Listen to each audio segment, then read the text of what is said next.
Hey, Sean. Hey, Tim. What are your thoughts on death? Well, I don't want to talk about that. That's sad. My Humor my me. Humor my me. my thoughts on death are pure denial. So you don't think you're ever going to die? I don't want to talk denial. You don't understand the concept of this word. Obviously not. You know what my real thoughts on death are? Absolutely, completely honest right now. No. I think if Don't. you're That's gonna, why I asked I you. think if you're gonna write the word definitive and use death as a pun, you should definitely use an F. Yeah. Yeah. Not definitive. Definitive. Yeah, that's a thing. That's my strongest feeling. That's my strongest feeling about death. Welcome to the latest edition of Engadget Playdate, everybody. I am Engadget Associate Editor Timothy Sepla, and I'm joined, as always, by... As usual. Well, as usual, not always, because you're not always here for me, Sean. Actually, I have always been here. Sometimes you're the one that's not here. It's your fault. Hi, everyone. I'm Sean Buckley. Kind of got off topic there, I just realized. Good job, Sean. Well, Sean, I asked you about that because we're playing Darksiders 2, Definitive Edition. Definitive. Definitive. Definitive. Definitive? I don't know who came up with this idea. You know, I took a photo of this game box and I put it on the Instagrams. Not on the Finstagram. I don't have a Finstagram. All my Instagrams are real. No Finstagrams here. What's a Finstagram? Oh, let the New York Times tell you. They wrote like a 2,000-word article about it. Well, give me the gist of it. What is? It's teenagers.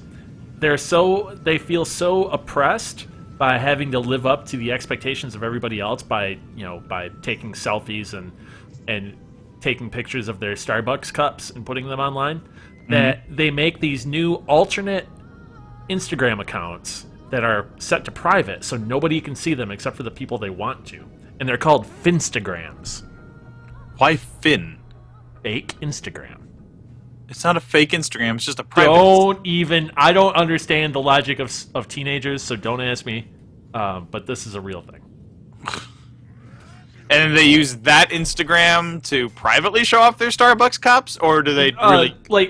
They use it to show off ugly selfies, things that they wouldn't normally do, like because they're trying to maintain the best look possible when they're posturing on the internet.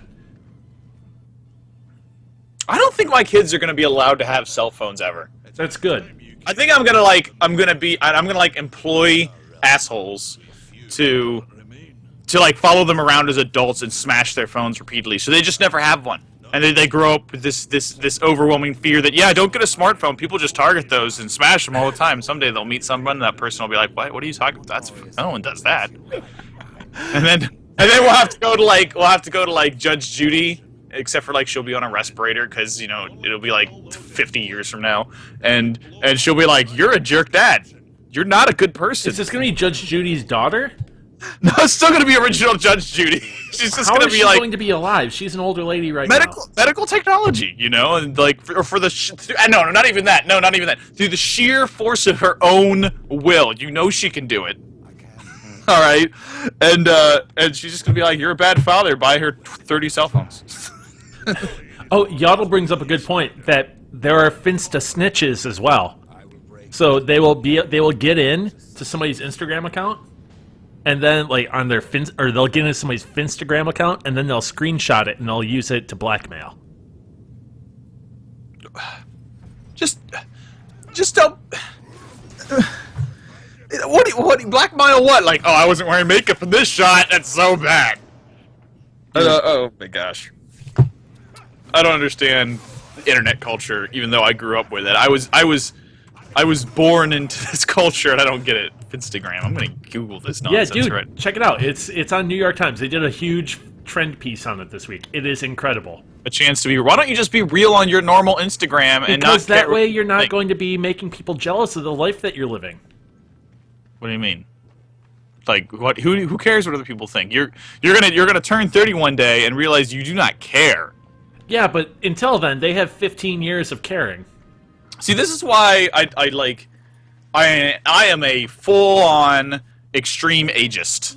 I judge you by your age, and I'm okay with that because your brain is not fully developed as a teenager. You're smart enough to make adult decisions, but I mean, you can't live on your own at that point. And there's a reason, right? You would just spend all of your money on stupid things instead of like responsible stuff. Like, and this isn't me even being a jerk. This is just science has proved that you don't have a fully developed reason center in your brain yet. It's just science. It's just science. You're dumb because you're young, and that's okay. Everyone is. But it's like to care that much about what's on your Instagram. It's just like when you see someone on Facebook and like in their 30s and 40s doing that kind of stuff. You're like, what's wrong with you? You grew up. You should like be past this.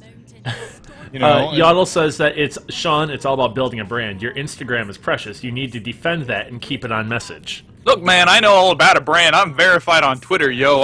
God, you did just say it. You said it, you tool. Oh, God, Sean, you are such a tool. I mean, I don't do anything with it, and I have friends that actually have brands because, like, they make part of their living off of like YouTube and stuff. And they're like, "How did you get verified?" I'm like, "It's not important." Like, they're like, "It's so important." I'm like, "Dude, no, it's not." The only cool thing, the cool thing that verification on Twitter used to do is you would get an email report every week on like new followers and things like that. That was kind of cool, but now the only thing, and I don't even use it, is you can filter your notifications or your @replies based on tailored, all, or verified. So if you want to... Unless they brought this to everyone else, there's also view tweet activity, and you can view like your total engagements and clicks and stuff. I don't think that's a normal feature. I think that's verified only. Yeah, no, that part is verified only. Like, yeah, so the analytics is cool, but honestly, everyone should have that. Yeah. No. And I think analytics is for everybody based on tweets, but like if you want to go into your notifications, you can filter it so it's only by other people that are verified.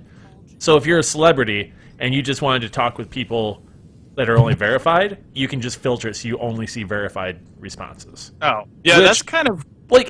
Hold on though. So every year, I have wished Katy Perry a happy birthday on her birthday. Yeah. Because we share a birthday, like the exact birthday, October 25th, 1984. And I thought, all right, I'm verified now. She'll see my response or my tweets. Maybe. And maybe she'll favorite them or retweet them.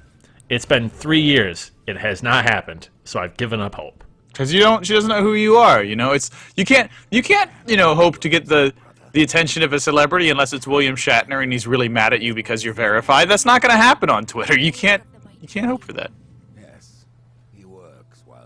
Jersey Devil 665, welcome to the stream. I think you're a brand new watcher, so thanks everybody for tuning in. A little quiet in chat right now. We've got Yodel dominating because he's rude. Yeah, he's totally rude. Yodel, I had Taco Bell before the stream.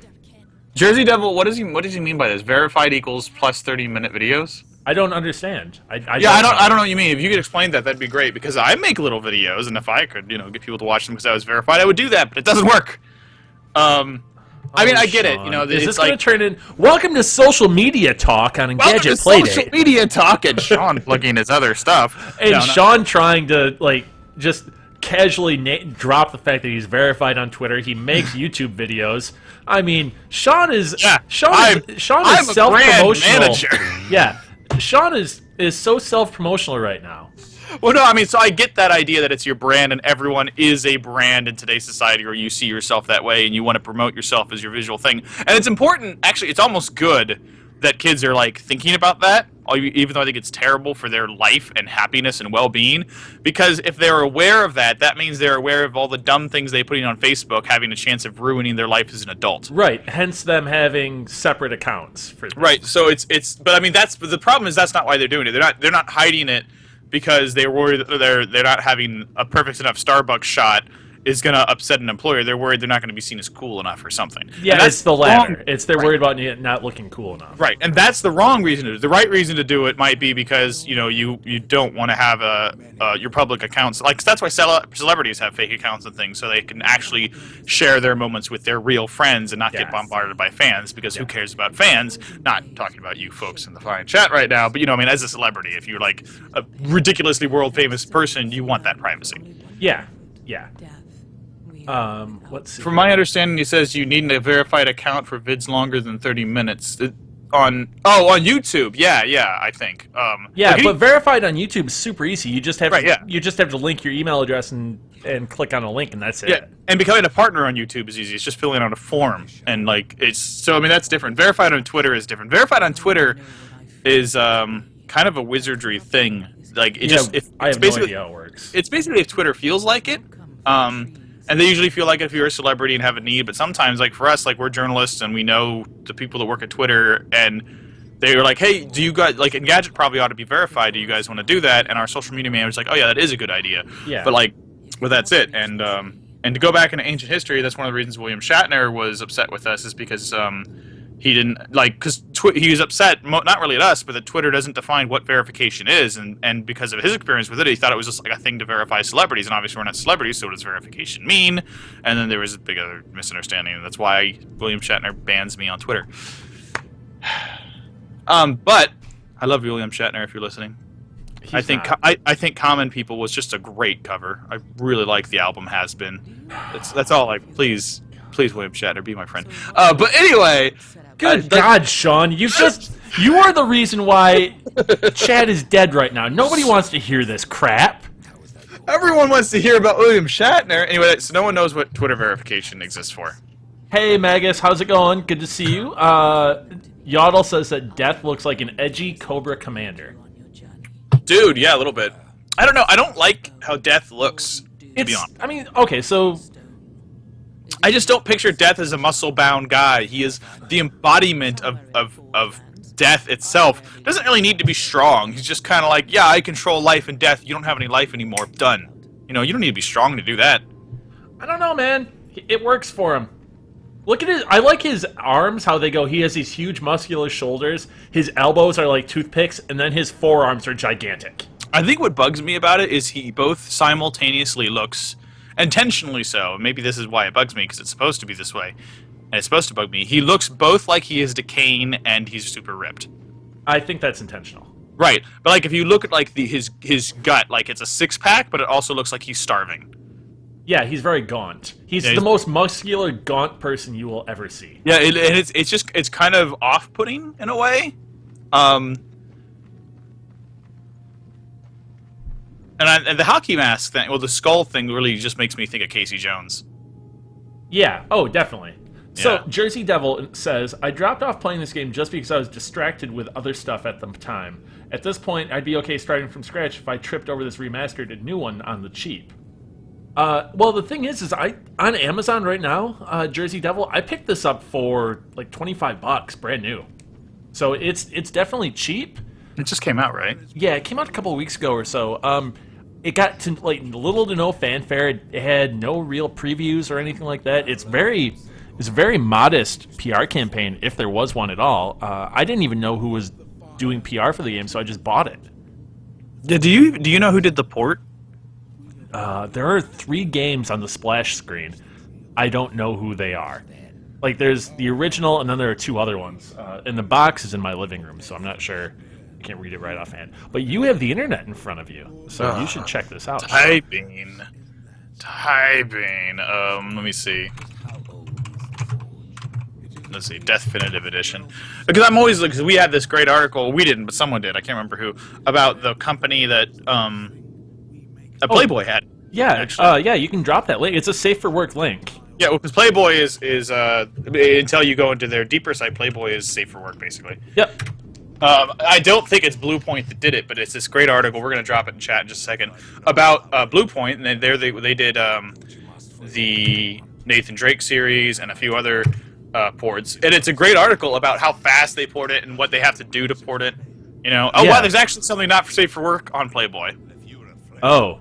Well, guy spends 20 hours building giant working wang in Fallout 4. Yep, I saw that. So that's on that page. Oh, no, it's not a giant working wang. It's the video I sent you last night. Right. That's how they describe it. It's because it's animated. Yeah.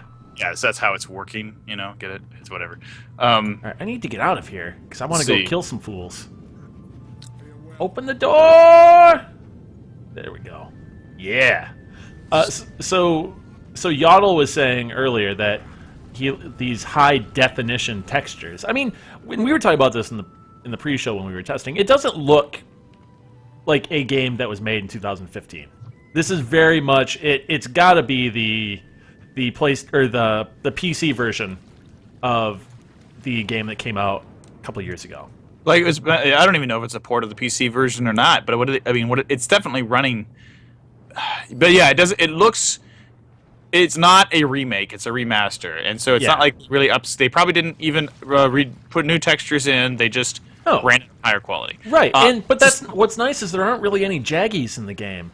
Right, it's just a better running version of the game, and that's fine. But like what I was saying about it is, it looks like that style of game that's sort of a carryover from the PS2 action games, but in the more recent generation, like it looks like a game that people don't make anymore. Yeah, and the thing is, and I said this in the Twitch in the post for the broadcast. Oh my gosh, is that this series never really found an audience, and that's really unfortunate because I didn't play the first game. I got it. I think I have it on Steam because it was in the THQ pack that I bought 4 or 5 years ago for $80, and it had the entire catalog of THQ's work, and I just did a circle. It never found an audience, and so the game isn't amazing looking, but this is the best looking way to play this game, and this game is really fun. It's got an amazing soundtrack. Like, the soundtrack is incredible. Just absolutely incredible. Do you know if this has the extra content from the Wii U version? Oh, I don't know, but it wouldn't surprise me considering it's the definitive edition. Definitive, yeah. So definitive. the Wii U version had Argul's Tomb, the Death Rides pack. Yep, that's in here. Okay, so yeah, this is the one that has all that. So if you didn't want it out on the Wii U, this is the best option then. Hopefully we can get to some combat soon. Oh, there was a collector's edition that had a life-size mask. That's awesome. Well, I have this is from when I was freelance reviewing for All Over the Place. I have a mask from the Splatterhouse remake on my desk. Oh, weird. Yeah, that game was bad. It had an awesome soundtrack. It was all heavy metal, and that was great. But the game itself was not good. See, when you said bad, my brain briefly slipped into like 90s mode. I'm like, really? You're using the no. I'm not finding anything on on the development details I'm looking for on the wiki, but there's all sorts of other information for it. So let me actually go back. Where do I need to go? I don't know, man. Like these games. Let's see. Chat. What are you guys saying? Yeah, Jersey. Like the Wikipedia was kind of talking about that third entry that you want. But when THQ filed for bankruptcy, it kind of like it became a process. THQ started selling a bunch of IP off, and apparently a bunch of it didn't sell, like Darksiders. It sold, but it didn't sell to a huge publisher. Okay, so I mean huge in relative terms. Right. The game THQ. I saw this when I was writing the post. So the publisher that picked this up also picked up MX vs ATV and a couple other small things. But this publisher has done nothing with anything. Unlike Deep Silver, which bought Metro Last Light and also, the Metro franchise and the Saints Row franchise, they're doing all kinds of stuff with it now. This publisher is doing nothing. This re-release got no fanfare at all. Right. There's been like no real word on Darksiders 3. Since like there was a joystick interview a couple years ago, and that Nordic Games was basically like, look, fans shouldn't look for Darksiders 3 for at least 2 years. Yeah. And that's like now, but I mean like, unless they launch this, maybe they're preparing this to announce before, but like then they cancel the game. Who knows? Yeah, I don't know what's happening. I don't know if this is going to be kind of like an interest gauge. Right, maybe that's what it is. But the problem is they didn't do anything to promote this at all. Right. Like, just Google Darksiders 2 Definitive Edition, and you'll see a Polygon article, and that's really it. Like, even the Wikipedias, even the Darksiders wiki itself doesn't have a mention of it that I can find. It's like not on the Darksiders 2 And it's page. not on Twitch either. I had to put in, for Twitch, it was just Darksiders 2. I had to type in Definitive Edition. Right, so it's kind of like there's just not a lot of, and that's I mean I get it because it's a re-release. They probably didn't put that much time into it either, but it's a shame because if something like this doesn't get exposure, it could the opportunity to see that this is a franchise people want more of could be missed. Yeah, I mean, I just summoned my horse out of the ground. Sean, I summoned him out of the ground. How awesome is that? You know what? Whenever I see these remasters, though, you know what I'm actually thinking is, I love the way games are now. I think they're beautiful and great and all. But there's nothing wrong with this. And, you know, like, our iPads can almost run this stuff now. Oh, yeah. You know, not quite at this level, but they can do it.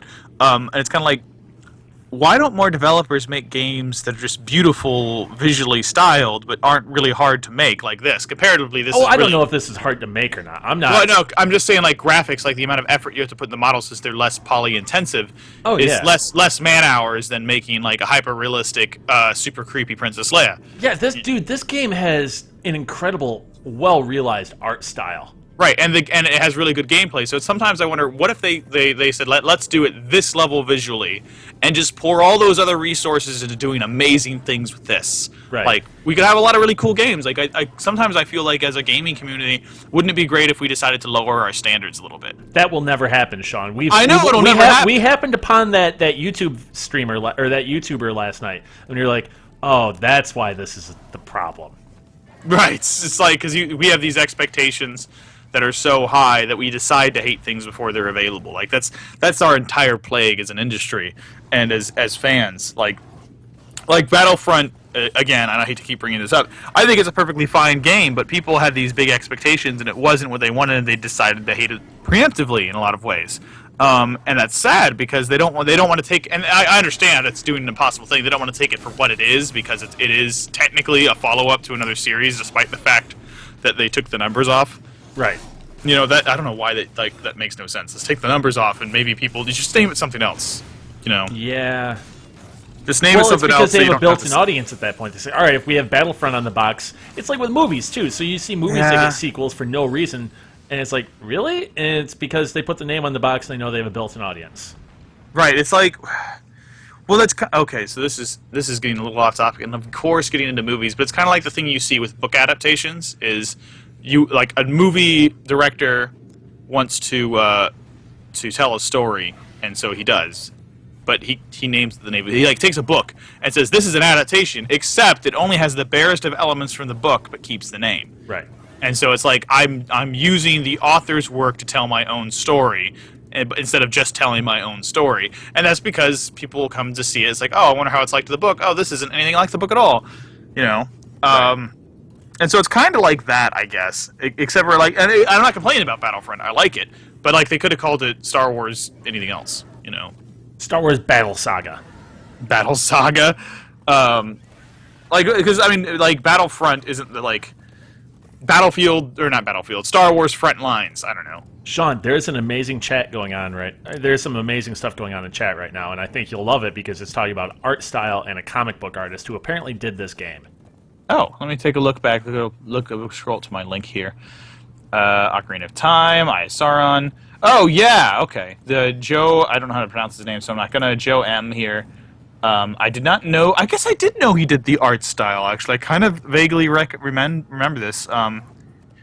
He was doing Uncanny X-Men in the 90s. Let me look him up real quick. Sean, I love this game a lot. I know you do. It's so good. God, I love the soundtrack. Like, the soundtrack, I got to interview if you want to grab that, his name is Jesper Kyd, Jesper. I got to interview the guy that did the soundtrack. He did the soundtrack for the Borderlands games and a few Assassin's Creeds, and as well as Hitman, a number of the Hitman games, and also this. And it was incredible. Like, I got to talk to him about the Borderlands, the pre-sequel soundtrack that he did, but it was so great finally being able to talk to this guy and telling him how much I appreciated his work. And Darksiders 2 is just, this soundtrack is incredible, just absolutely incredible. Unfortunately, I can't hear it because my sound's off. Oh, he did like Gen 13 stuff way back in the day. Oh man, he did a lot of stuff. Hey, Milkmaid, good to see you in chat today. So I have something that you will appreciate, Milkmaid. And it's fantastic. And while I'm involved in this kind of story cutscene. This is like Skull Loki. Yeah, basically Skull Loki. I'm going to drop this in here, and this is an incredible, incredible thing here. Oh, where is it? Hey, Duke! Tehern brings up exactly my point. People were complaining that Fallout 4 looks bad. He says, like the idea with Fallout 4, increasing the interactivity of the meshes and scripts and whatnot while sacrificing some visual fidelity. That's exactly what Fallout does, and look how much junk it gets for it, you know? Yeah. Hey, Duke. Hey, Ikari. Welcome. Joining us all the way from Japan. I'm so amazed that Ikari always comes on. Yeah, well, I mean, it's 7 a.m., so he's on his way to work. He like deliberately gets up 3 times a week before work and like watches. It's just, I don't know, it blows my mind, man. Go out and get like, well, it's too early in the morning. It's too cold, but I was gonna go tell him to get a Coolish because when Billy and I were in Japan, all we did was drink Coolish. What is a Coolish? It's like an ice cream pouch. Oh, this sounds fantastic. It's like a pouch of ice cream that you suck through a tube. It's awesome. All right, I'm bad at navigating this or piloting this horse in tight areas. Hold on. Let's see what's going on. Like the back of a Volkswagen. Jersey Devil says this is scratching his itch to get a copy and revisit it. Dude, I mean, it's $30. I mean, you've spent more money at the bar on bad drinks before. You know, that's a good point. The thing about that is, like, remasters, they seem so silly, especially when you could go and just get the old disc. But there's something about being able to just use the console or device you're using with everything else makes it so much easier to have a re-release, you know, than to go and get like I have Super Star Wars, right? Right. But now we know, since the previews for that PS4 thing are coming out, we know it's coming out on PSN, and I'm like, you know, maybe I would like to play that on PSN instead of on my Super Nintendo, even though I've beaten it on my Super Nintendo and I have a Retron 5. There's some convenience. Come back here, I want to hit you with my gigantic hammer. There's some convenience in having it on like the same console as you have with everything else. Yeah. So if you're thinking about playing the game again at all, you might as well get the new version because it's going to be easier for you. It's going to look a little bit better, and it's going to be less of a hassle. You know. All right. I do like the explosions of blood and black like flashes that go out. God, this game looks really cool. All right, so this game is Legend of Zelda aimed at adults with God of War combat. I've heard that. Well, then where's the Legend of Zelda part? Are there puzzles or something? The puzzles in the dungeons. We haven't gotten to the dungeons yet. We'll make it to a dungeon. I played a little bit of the first Darksiders on live when I was testing on live for work. Yeah. That was my go-to test game, and I had an okay time with what I played, but I never quite got that Legend of Zelda comparison everyone said with what I played from it. Because it played more like God of War, except for better, I think. Yeah, it plays way better than God of War. It's not offensive. It's not just a huge hyper-masculine power or fantasy. Is God of War offensive? I've only played like 10 minutes of it. I mean, it gets a lot of crap because there was a trophy for God of War Ascension where it was you got a trophy for killing women. Really? It's like, That's so really? dumb. Yeah. Or killing a woman, like a female character. A specific woman? Yeah. And it's just, there's always like the orgy scenes and stuff, and it's like, really? Come on. Well, it's Greece, right? Yeah, but I don't know. It's a thing. But I don't know. God of War is fine. I don't really have a ton of problems with it. Like, hold on, I gotta sneeze. Oh my gosh. But my wife is really interested in God of War because the setting that takes place, and she loves any myth with ancient gods and stuff. She thinks it's really fascinating. Yeah. We tried to play it, and she was like, "It's like, well, I like some of the things they're doing with the visuals, and I like some of the ideas they're putting forth with the mythos, but she's just like, this is just boring combat to her. So we never got past the first game. Yeah. Because like it wasn't entertaining for her to watch me play. Right. But what she liked, but when God of War 3 came out, she saw some of the cutscenes. She's like, "Oh, that's a cool idea. And, oh, that's a cool idea." And I just can't stand this. Yeah. Also, God of War 3 has Elijah Wood in it. Elijah, does it? Yeah, he plays Mercury, or the guy with the winged feet, which I think is Mercury. Yeah. Yeah, I think it's Mercury. Let's see. We're going back to the chat a little bit real quick. Jersey Devil says, Kotaku Star Wars Action Figure Simulator. Yeah. Oh, yeah. Yeah. Is that a thing they actually wrote? I think that was a thing they actually wrote. Oh, they said these are the best Star Wars action figures. Maybe that's what they were making fun of. Don't know. Tech Radar, Star Wars Battlefront is a war simulator with no heart and a waste of story. Wow. That's pretty harsh. No campaign mode, which the series never had. Yeah, that's imbuing modern expectations on I get why people expected to have a campaign, but I don't think that it's...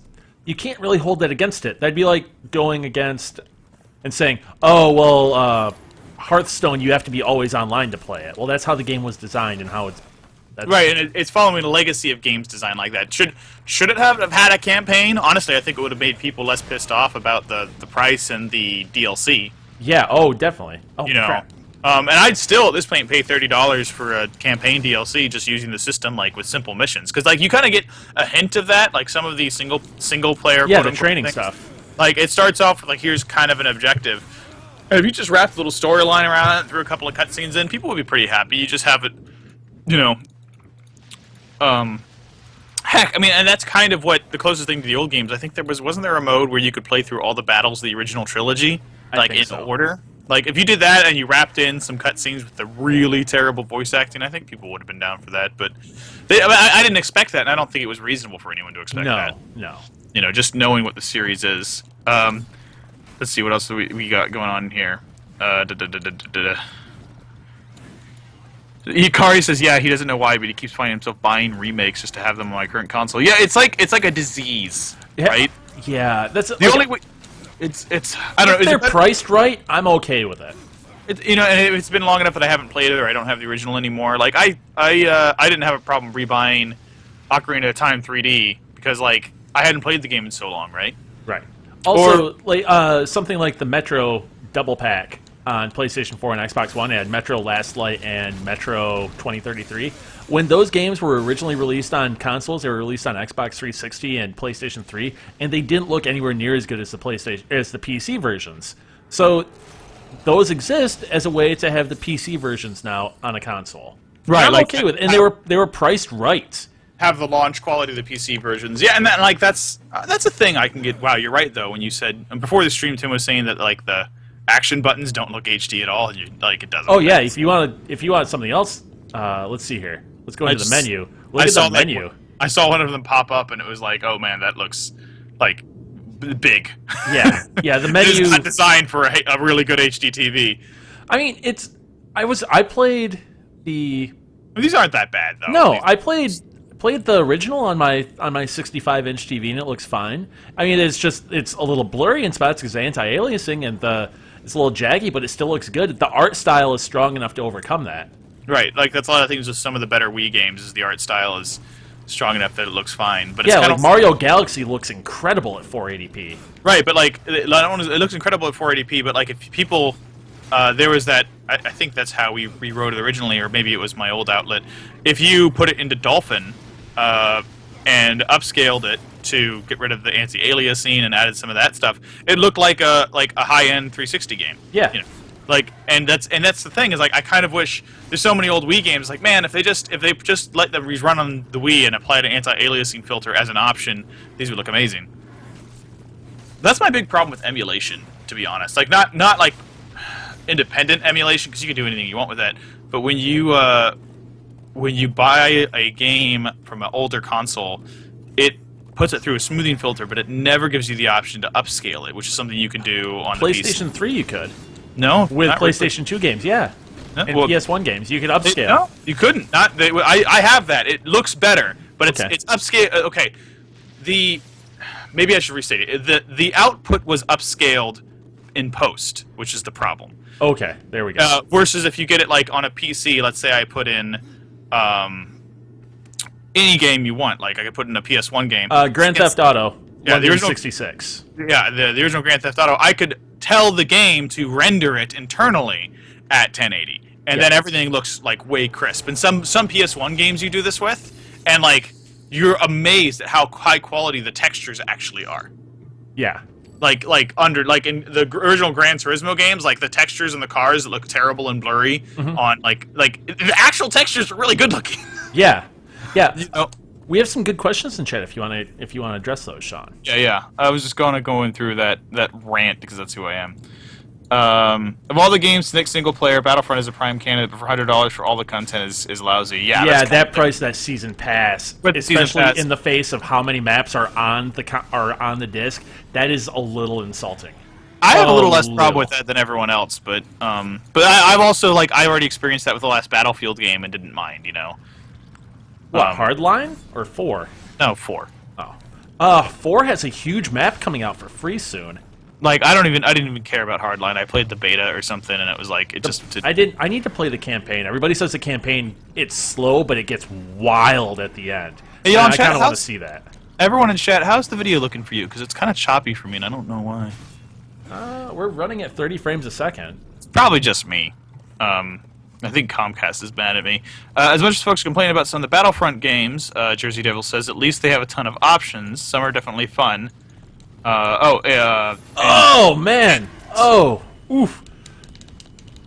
Majora's Mask 3DS's value only comes to the mod texture fidelity. It really feels wasteful, as is mildly indicated the current trend of remakes. What gamers want is a requel, a reimagining of the core concept with improved tech. I mean, Majora's Mask 3D, it's if you don't have the original one, it's nice to play it because of the extra frame rate. Like you go back and like literally like play. Oh yeah, Ocarina of Time's frame rate's horrible as well. It's shockingly low, and like it doesn't mean it's a bad game, but man, like I went back and played. I was like, I don't remember it looking like this because at the time that was still mind-blowingly good. Well, even Ocarina of Time on the Wii Virtual Console runs better than it did on N64. I think Tahern may have some burn feelings to begin with, though, because he won't call it. He doesn't call it the 3DS. He calls it the DS2. Oh. The DS2 re-release feels like that. I think The 2DS? the 2DS. Oh my gosh. I think I like what he's saying though. Like I'm interested in Final Fantasy's remake because they're not going to be remaking the game the same way. God, and like I've picked up so much gear. People are going to be so upset about it because like they're like, yeah, we're basically reimagining the game. We're going to take the story and make a new game based on the story.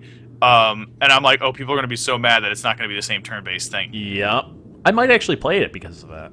We'll Right, see. like me too. I want to see if they can improve the story because I think the story falls apart, and so I'm interested now. But if they just remade Final Fantasy like with better graphics, who cares? Nobody cares. Oh crap! I'm equipping myself with some rad gear, Sean.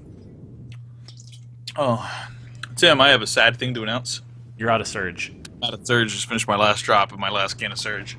I'm sorry. I don't know what to tell you there, bud. It's okay. I probably won't die 10 years early now. There's a question asking about, let's see here. I need to murder somebody first. We have a question from... Read it if you can. I had to... Gil Cruz Philho asks, can death die? Death can die. What happens to death when he dies? You just reload the last checkpoint. What happens to the rest of the world when death dies? I don't know, Sean. There's spoiler alert for a comic book none of you are reading. How do you know that nobody's reading it, Sean? You can't make these assumptions. I don't know. So the Exactly. Ghostbusters ongoing comic, there's a dude that catches death in a bag and it has all these consequences. Oh.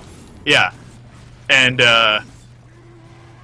there's some other comic that happens too, like someone catches death in a bag and like nobody can die. That's a very specific thing, catching death in a bag. There's a bag, like it's a Snicker snack get in my sack or something. What?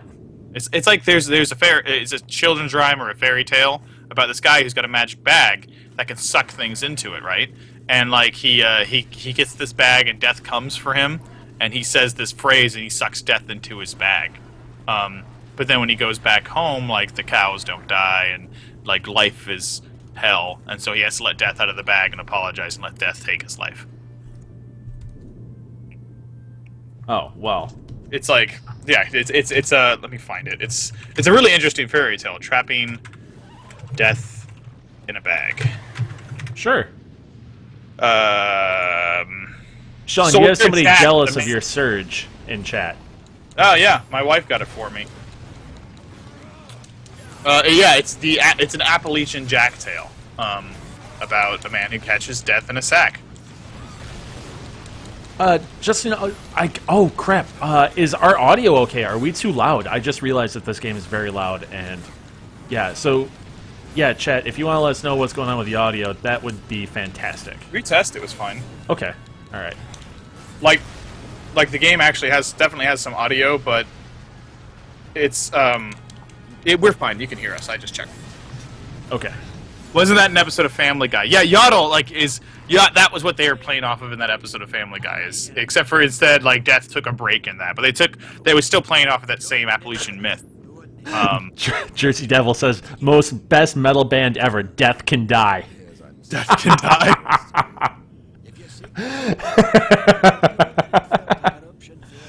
Gaming Kate says she's been contemplating Tomb Raider. Completing Tomb Raider and playing Completing. And playing Fallout 4. Sean's always loud. Oh. My wife says I don't have an inside voice. Dude, that is a great metal band name, actually. It is. Yeah. Who's this guy you're talking to, this big guy? I don't know. He's Scottish. That's the best I can tell you. For some reason, when you say Scottish, I always think about Sean Connery. But the version of Sean Connery I always think of is the one that's in The Rock. Oh, I own that movie. It holds up pretty well, and it was good Michael Bay before Michael Bay went off the rails. Yeah, it's Michael Bay's best film. Yeah, it's very good. Yeah. Tehan, regarding death dying, I subscribe to the theory that video games allow for the sort of meta time where the player goes through controlling multiple timelines where bad decisions are called and optimal decisions are rewarded with progress. I kind of like that too. Whenever I die in certain games, I feel like that's the alternate universe where the hero failed. So how much Mass Effect did you replay then? Me? Yeah. Was that part of Mass Effect? Mm-hmm. Oh no, I didn't think of that. I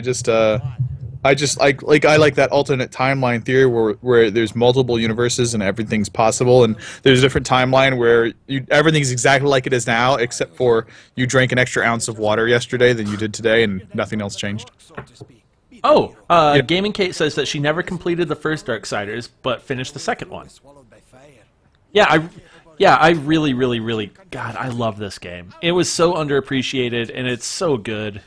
I always feel like there's something weird about that. Like when you complete, I've done it before too. You'd be like, you beat one game, like a sequel, before you beat the first one.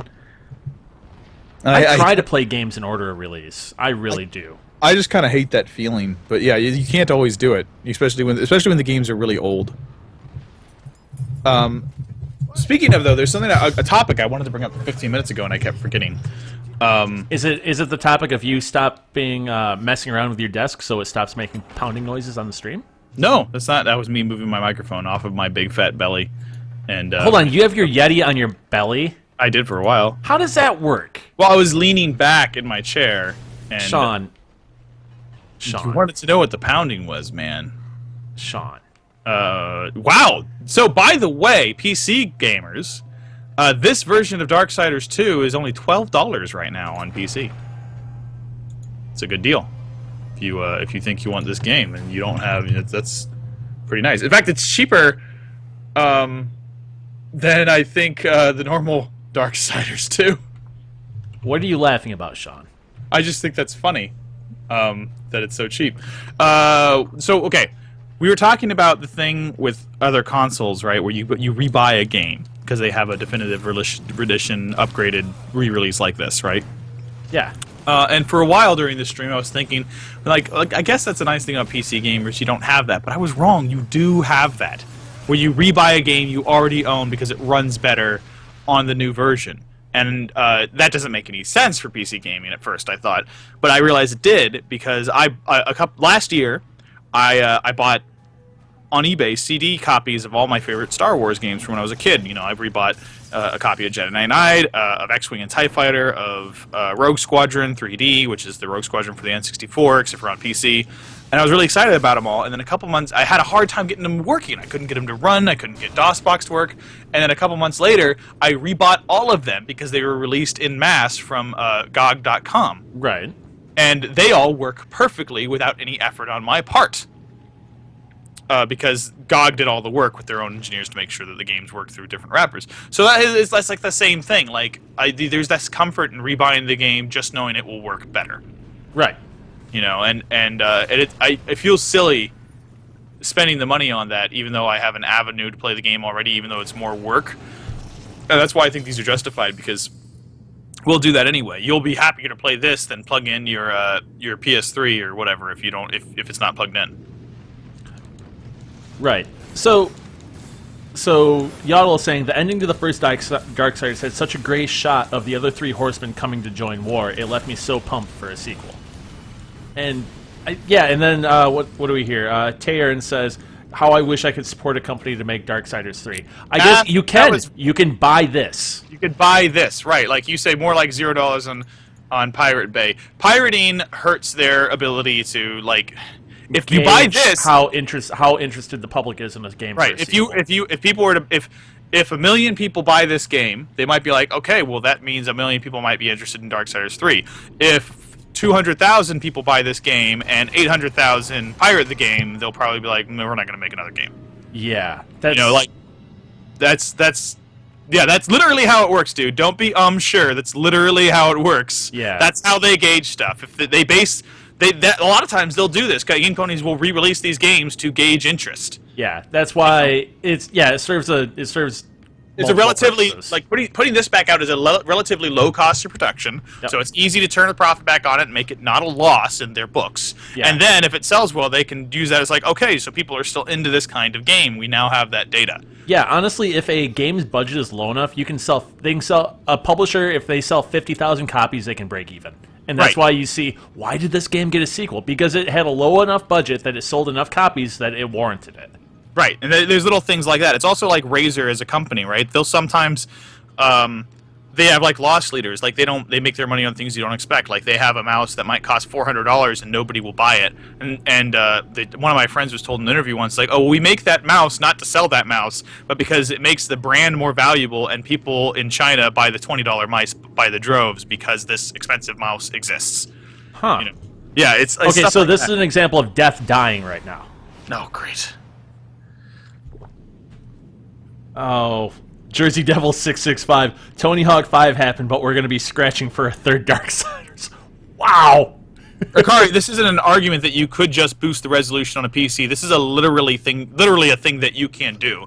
Whether or not it makes a better game really depends on the game and the settings you use. I'm just saying sometimes it looks really cool, and wouldn't it be great if when they were re-releasing things, he's saying that he doesn't agree with the thing that you could internally run games on a PC at a higher resolution and have it be a better game. Yeah, just simply boosting the resolution, that requires troubleshooting and playtesting. But imagine if, like, let's say they were going to re-release, like, Super Mario 64 or something, and they said, let's see if we can upscale the resolution internally to make it look better, and then playtest that to see if it runs just as well. And if it does, let's release that version too. Like, that would be great. It's not, but you're right. If you just want to get it out there, it's more surefire to emulate the original hardware. I'm trying to figure out, Sean, what the controls are, because I know there's a thing where you can send your Raven out to find something, like figure out where you need to go, and I'm not sure where I need to go from here. Oh wait, hold on. I think I got Is there a map or waypoints, or is this? No, I figured it out. Okay. I think I did. Too old school for the maps. Me and maps are like you and tutorials. Jersey Devil says, "Tony Hawk Hive happened. We're gonna be scratching." I already said that, Oh, Sean. you did? Yeah, pay attention. Well, no, I was too busy not paying attention. Shut up. Gaming Kate says, "I feel like pirating games is not so bad as many years ago with PlayStation and Dreamcast, and they're easy to pirate games. It's hard. It's always been harder to pirate console games, to be honest. Oh, look at these heat effects coming off of this lava. That requires, dude. Like, was that you respawning when you got the wings just there? Yep. That looked awesome. That was like the told you pretty cool death animation. It's hard to pirate the PC games, man. I mean, not the PC games, the console games. Right? Like that's like a challenge, to be honest. I remember back, like, you usually have to remember mod chips. How crazy people were mod chips in the original PlayStation. Yep. Yeah, it was. It's tough. The original PlayStation was just like it was inserting like an aspirin to trick the disk drive into thinking that it was closed or something like that. Oh yeah, the easiest way to do it, and I didn't do this for piracy games. Well, it turned out to be pirated, but I didn't know when I ordered it because I was ordering a Japanese copy of Chrono Cross because I wanted to play it before it came to America. You really are nerdy. I've never imported a game ever.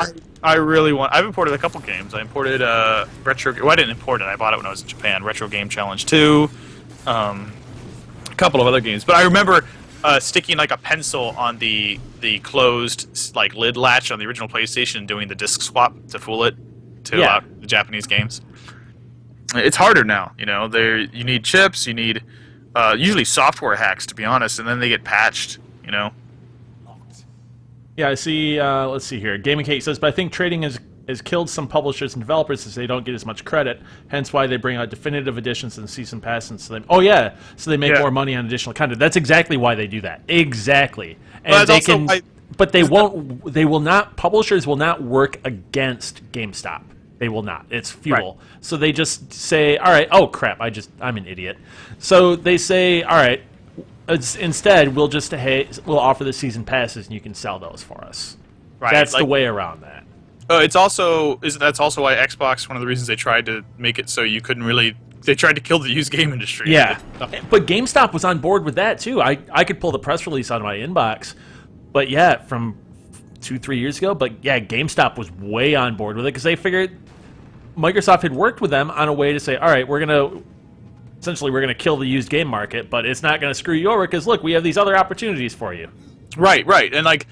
That's why I know it was not the right decision, but that's why at the time I was intrigued by the here's a code to unlock multiplayer, and if you bought the game used, you got to pay for that feature. $10. It was like called Project $10 or something like that. Project $10, and like that is definitely consumer unfriendly. But like at the time, I was like, that seems like an interesting solution to a problem that no one knows how to solve. Right. I mean, I knew everybody stopped because they were like, all right, this is a bad idea. Right. I knew it was never going to work, but I was like, that's at least they're thinking about it.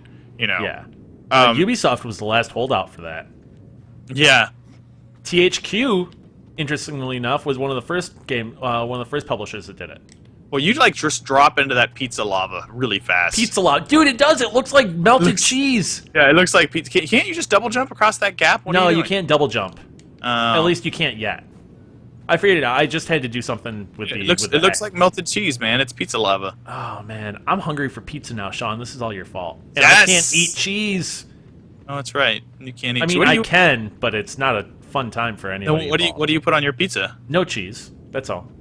Most pizza places will not put cheese on stuff for you if you ask. I know, but like, I just have a hard time imagining enjoying pizza without That's because cheese. you've never tried it without it. That's why. Like, it's lighter, it's way less greasy, you can eat more. I'm sure it is, but like, the cheese is what I like about the pizza. Well, then you're wrong because you have to find other things to like about pizza when you can't eat cheese. Well, I can eat cheese, so I'm not wrong, and I never have to have that problem. You want to lose weight and still eat pizza? Drop the cheese. Yeah, I just think I'll just eat something else. Oh, you're a... Or I'll go back on my keto diet, and then I'll eat nothing but cheese. Your what diet? Keto, low carb stuff. Cheese is okay. Oh. Remember how I look good for my wedding, but I don't look good now? That's because Sean, I didn't know you in time for your wedding. Well, I had pictures on the internet. You could have looked at them if you cared about me. You jerk. I don't stalk people's Facebook profiles. It's not stalking if you're friends. I don't creep on people's Facebook profiles. There. It's not creepy if you're friends. Wow. Is that what you... Oh, I am not going there with that, what I was about to say. Yeah, you should not. No. Let's see. Gaming, Kate has a bunch to say, and I need to scroll up. She worked at Game in the UK, which is like GameSpot. Yep, GameStop. Yeah. Game it's one of the biggest game retailers in the UK, if not the biggest. And she's saying, yeah, EA was the main culprit on that. But they made loads on pre-owned games. And yeah, like, that's the money for that, because these shops are basically pawn shops. Like, pre-owned is where they make the most profit value. Selling a new game doesn't do much for them. Tahern says the Chrono series was top. Yeah, that was really fun. I enjoyed that. Let's see.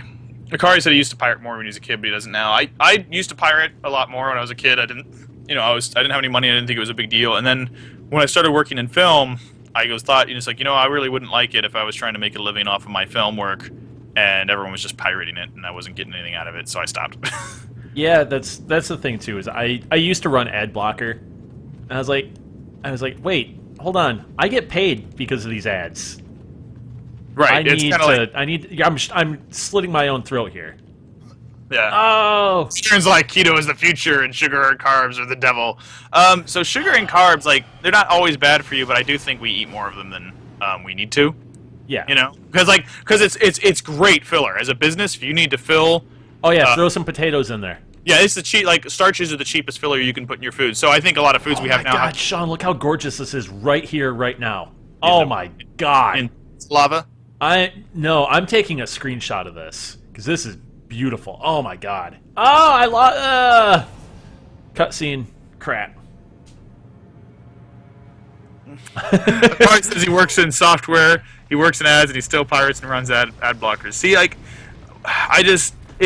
when it has a direct effect on us, like a direct effect, I've worked not in Engadget so much, but other places I've worked where like ads make this big difference. I don't know. I just try. I try not to, unless it's something awful, you know. Right. Like invasive ads. I wish I could only block autoplay ads because. Oh god, yes. Yeah, I'm offended by things that just autoplay, or like Twitch, which still doesn't have a thing where you can turn off autoplay. Right, but at least presumably you went to Twitch on purpose. I mean more like when you go to the New York Times and you've been reading for like 30 seconds and then it starts autoplaying a video, or it does a full screen ad. Oh, you know what my new annoyance is? Is the videos, autoplay video ads that pop up in line with the text when you're scrolling down. Oh yeah, that's that. Yeah. Oh my god, are those the worst? Right, and it's kind of like who's clicking on these? It's making money for you to do this. Well, it's not clicking. It's autoplaying, so it counts the impression. I don't know. I find it insulting to your readers. Yeah. There's also there's another website that I'm not going down this path. I did use ad blocker actually for something that wasn't blocking an ad. Like it was to get behind like a UI system to download a photo I needed to use in an article. Like it filtered out the thing that stopped you from downloading the image. It was still kind of silly, actually. Sean, this is right here. This is what I'm talking about. This is how gorgeous this game is. I'm going to screenshot this right now. Is there a way to turn the mini map off? Probably not. I hope so, because I'm going to do that because... Akari, it's not an offense. It's like he says a gadget has a full screen overlay ad that pops up. Yeah, we don't like that either, and usually when we catch them, we give them to our editor-in-chief, Michael, and he goes up to the AOL ad team and says, you guys can't do this. Yeah, that's not... that's the thing, too, is... We have the AOL ad team sometimes sells ads because they're like, this is a great deal, and then we're like, that can't happen. Yeah, I'm going to say the editorial, there's a separation between editorial and advertising staff, and there always has been, and there always should be. Yeah, there's always a fight over it, too. Yeah, because editorial staff has no say in what the ad staff does at all. Well, the only say we have is you can go up to them and say, we can't have this ad, and here's why. And then we can get ads pulled if it's really offensive or it really breaks the site in some way. Yeah. And there was one thing, and I'm not going to say the specifics of the company, but there was a big event where big products were being announced, and the ad people were all excited and apparently came to, I think Tim was the editor at the time, Tim Stevens, and they were like, we want to do this ad, and every time someone comes to your website on the day of this product announcement, it'll turn into a full screen video and won't let them through the website for a full minute until the video's been finished. Oh, that is the worst. And the ad team was really excited, and they're going to give us this many millions of dollars for it, and we were like, no. Yeah, that's not okay. We will stop. We're like, we will have to shut down. Yeah. We will lose so much respectability. Milkmaid? That's the story I heard, though. Milkmaid? I haven't done anything to adjust anything. I mean, I haven't messed with bandwidth settings. I haven't messed with bitrate or anything. This is just, I think it's just this section of the game might look a little bit better. You might, if you're comparing with yesterday's stream. Well, whenever we stream from PC, we stream at a lower bit rate because it's more taxing on the machine. So versus yesterday, this probably looks better as well. Well, yeah. Also, because you have to think about it. The PC, if we're streaming from a PC, it's already running a really a really resource-intensive task, which is playing the game on top of streaming. Right. When we stream for a console, the streaming processor is done on a computer, and the game is done on a console. So it's like it doesn't really affect it the same way. We didn't adjust it. Maybe it just Twitch's servers just caught up. I've been having. This game looks incredible on my end. Yeah, it looks really good over here. AOR is mastered the art of good coasters. Yeah, we used to make stuff out of AOL discs, man. Oh, God, this game is so good, Sean. The combat feels so good. It's just beautiful. The amazing soundtrack. The voice work is really good. Troy Baker is all over in this game. I think he has at least 3 roles. Sometimes he is acting with himself. They're done in different sessions, though, so you're not bouncing back and forth at least. Yeah.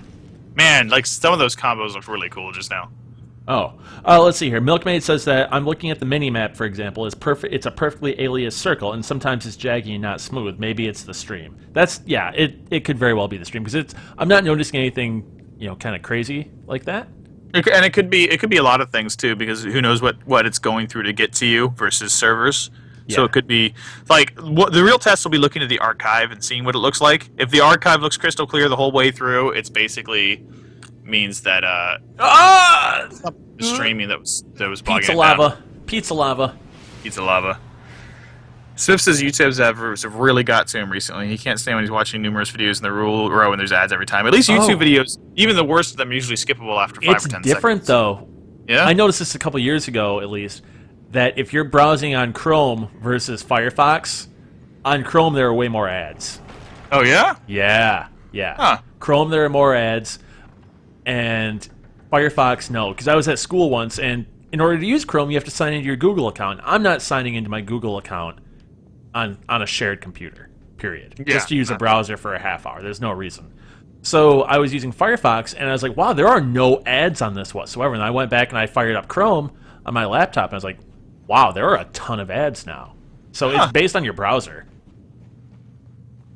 That's weird. I've never... Well, anyway, I mean it would make sense for Google. It's easier for them to serve those up. Yeah. Gaming Kate said she would play this game again if she didn't have so much to play with Fallout and Just Cause around the corner. Oh, yeah, that's the thing is... Yeah. I kind of feel bad. I tried to play Fallout a little this morning. I had a little bit of spare time before doing a delivery job I had to do. And I was like... I almost forgot how to play it because I've been trying to play the other games that I want to play, and it's just... It's too many. I played Fallout last night for a little bit, and just... no, actually, I played this. I had to play Fallout to grab a couple of screenshots for the article that I wrote today. If you want to drop that in, please. Let me get the ad for that. Tim, this is a great little article that Tim did. Thank you. I really appreciate that. It's like a little thing, a little spoiler, not a spoiler, but it's a spoiler if you read it maybe. I haven't read it because it looked like it was an area I haven't been to yet. A little thing about how you can't spoil a game as big as Fallout, even though you can spoil a game as big as Fallout. Yeah. And it's a nice piece on that kind of experience, like how rich the world is. Yeah, I mean, if I was playing, it'd be different if you were playing just a super linear game like Darksiders, right? Right. Or something like Halo, and you'd say, oh, well, Master Chief, this is a completely fake spoiler, by the way. Master Chief, he takes off his helmet, he looks at the camera at the end of the game, and tells players to go F themselves in a vat of pizza lava. Like, it's not that... I would play that Halo game. It's a different type of thing. So, yeah, it's really hard to spoil Fallout, and I was really bummed out about it, but it turns out that it's impossible to spoil Fallout because there's way too much to do in that game. Yeah, and the nice thing about that is kind of... I don't know about this game because I haven't encountered it as much, but in other Fallout games, there are quest lines that are just as big and epic feeling as the actual main quest, but just doesn't have cinematic set pieces added to it. And so this is a cool thing. When I was going through the comments, you'd think I would have learned, but I was going through the comments on that Fallout piece, and people were saying that the character or the person that whose story I was following on those terminals in the game, in the Wilson Automatoys plant, he shows up as a character in other terminals in other places in the game. Yeah, that's something that's been cool about Fallout. Like we noticed when we were doing some of the, I think we mentioned it during our Fallout stream. Like the terminals communicate with each other in a different way. Like the raiders will write about other things you've done out there in the wasteland, and that's new to Fallout. The other games didn't do that. It's really cool. Yeah, but people were saying, I think it's called the Clug, is where there's more stuff with Arlen Glass, and I was like, oh wow, because my thought was, my thought was that his quest or his story ended in Wilson Automatoys, but that's not the case at all. Right, and I can't wait for a year or so out when like the real big this is a puzzle. Like when the big fans start putting together these stories and like putting them out in the wiki, people are going to draw comics about it because like that gives them the ability to paint. This guy was going all over the Commonwealth doing these things because he lived in Boston and he had a life beyond just this toy factory. Yeah, it's kind of like someday our Fallout games are going to get so big that you're going to go into an abandoned building and like find someone's address card and then go to their house and uncover their whole life, and it's going to be really creepy. I mean, why couldn't they? If they make a game of a bigger scale, you could have addresses. You could have fully rendered neighborhoods. It's like there's a mod for Fallout, I think New Vegas interiors, or no, it's or DC interiors for Fallout 3, and they basically make interiors for every building in the game. Oh, wow. Right. Sean, have you noticed that on this stream, when I go up to the treasure chests that give me the circle, or give me the button to push, which is circle, I end up jumping in front of it because I'm trying to use the wrong button? I have not noticed that. I have done that. I've done that multiple times. I just thought you were really enthusiastic. Oh, that too. I'm very happy to be playing this video game, Sean. I don't know, I can't really say that this goes the same... This has the same effect on me as Dead Space, because I didn't finish this game, and I didn't play the first game in the series. But this is, with Dead Space and Mass Effect, this is one of my favorite games from last gen. Duke says, do you want an Old West type Fallout? That was called Fallout New Vegas, bro. Oh, wow. Sean with the dick move. He's saying, but not Fallout, though. Like, kind of like as Red Dead Redemption was to GTA. Oh. But as a Fallout game, like a giant... That would be cool, like a giant Bethesda open Western. I would be down with that. Sean, like, I think I screwed this up. Dude, actually, that sounds like a really good idea. You should send, you should send an email to the Bethesda team and be like, "Yo, guys, I've been thinking. I've got this idea. Tell you what, dude. I'll give it to you for free. Just mod it." yeah. It's like, yo, and then they'll just be like, yo, realize we have mods coming out next year, right? And then they'll say, just do that. The thing is, wouldn't it be great? I bet you couldn't. Like, with Source, you can, right? You can mod a game and sell it. It wouldn't be awesome if someone did a total conversion and then, like, Bethesda was like, can we just sell this? Yeah, thanks. Oh, I screwed this up, Sean. I totally screwed this up, and I'm not sure how to get back to where I need to go. See, Girl Cruz Fios is Death the Monkey. That's the same thing I thought, because, like, his proportions are weird, so I thought maybe he was, like, some sort of ape monster. Maybe. It is the top of the hour, so I want to say hello, everybody that is tuned in today. We are playing Darksiders 2 Definitive Edition for the PlayStation 4. And I want to say thanks to everybody that's tuning in today. We have a bunch of new people in chat, and that's awesome. Thank you so much. If you like what you're seeing so far and you like what we're doing, hit that heart button below the player window. And it will let us know that you like what we're doing, and it'll let you know whenever we go live, however we go live, or ever. Whenever we go live. I imagine Tim, every morning, he sits and looks in the mirror and practices that speech. No, I don't. I say that literally 0 times outside of the... you do it so, like, perfectly. I mess it up every time. Like, and if you like stuff, there's a heart, and it's under the thing. Taylor says he wants GTA 4 Wild Wild West Edition featuring Will Smith. Oh, well, I mean, that's Let's play that. I never saw Wild Wild West, Sean. It's a stupid movie, but it's a lot of fun to watch. It's a movie that doesn't take itself seriously, and it's really dumb. It's got a lot. It's kind of like the Jackie Chan movies with Owen Wilson. Like there's just silly moments, and they don't last so long that they overstay their welcome. Okay. Oh my god. That doesn't mean they're good. It just means it's like Zoolander. It doesn't mean it's a good movie. It means it's an entertaining movie. I didn't see that movie until last year. What'd you think? I thought it held up well. I liked it. Yeah. It's all right. It's funny. It's not necessarily a good movie, but it's a funny movie. It's good. And like the second one, that looks like a Zoolander movie. I haven't watched any of the trailers or anything for the second one, so because you don't watch trailers. Yep, basically. I also like we were talking about yesterday. There are just plenty of movies that I want to see. I just haven't put the effort together to actually go and see them. I want to see Sicario. I really want to see the new Paranormal Activity. As crappy as that sounds, I want to see that. I want to see. I heard the movie, what is that, that's coming out as Michael Keaton. It's about the journalists. Oh, shoot. But it's about the journalists that exposed the church in Boston for the pederasty. I heard that film, actually, yeah. Yeah, and it looks awesome, and I heard it was really good. And I want to see it. Stop stuck on that pot, Tim. Milkmaid is distraught that he's going to miss the streams next week. Good news! We're only streaming on Tuesday. Right, it's to the detriment of my bank account. We are only streaming on Tuesday because we want to spend time with our families too. So we're going to stream on Tuesday, and it's going to be some Nintendo stuff. I think Mario Tennis and Animal Crossing. Yep. And let's so you're see, not going to miss that much. What else is other folks? Sorry to cut you off, Tim. No, it's okay. I'm just trying to figure out where I need to go. He's coming into Oakland for Thanksgiving. So Yeah, so you and Yodel should hang out. be local. Yeah. I might be out of town though, and I'm not sure yet. Yeah, seriously, if you guys are all together, you guys should hang out. Turn on your cam and give us the best blue steel. No. That's yeah. do I need? I need to go over there. Milkmaid also says that the giant spider at the end of Wild Wild West was supposed to be in Superman. He's right, in the fact that the producer of that was producing the Superman movie with, what's his face? The guy that was in Scott Pilgrim. No, Ghost Rider.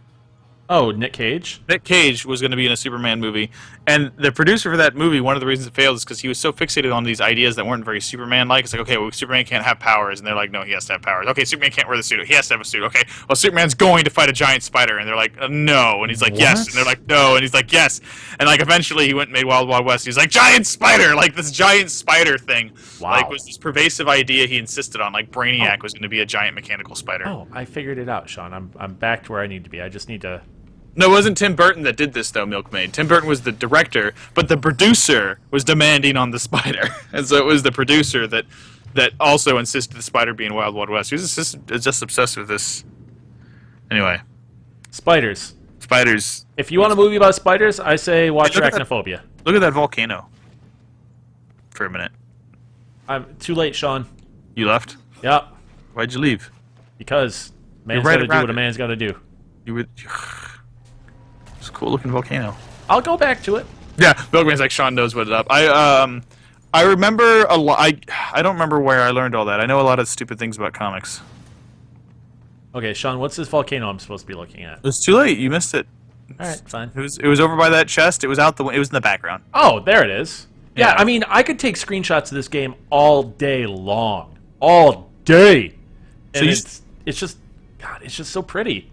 Can you equip armor? You just picked up a bunch of stuff. Yeah, Like I will boots. do that next. I'm very curious about Let's that. see here. Yeah, I have. Oh my God, Yeah. I have a ton of really high-powered stuff I can equip, and I don't Yeah, have it nope. equipped for some reason.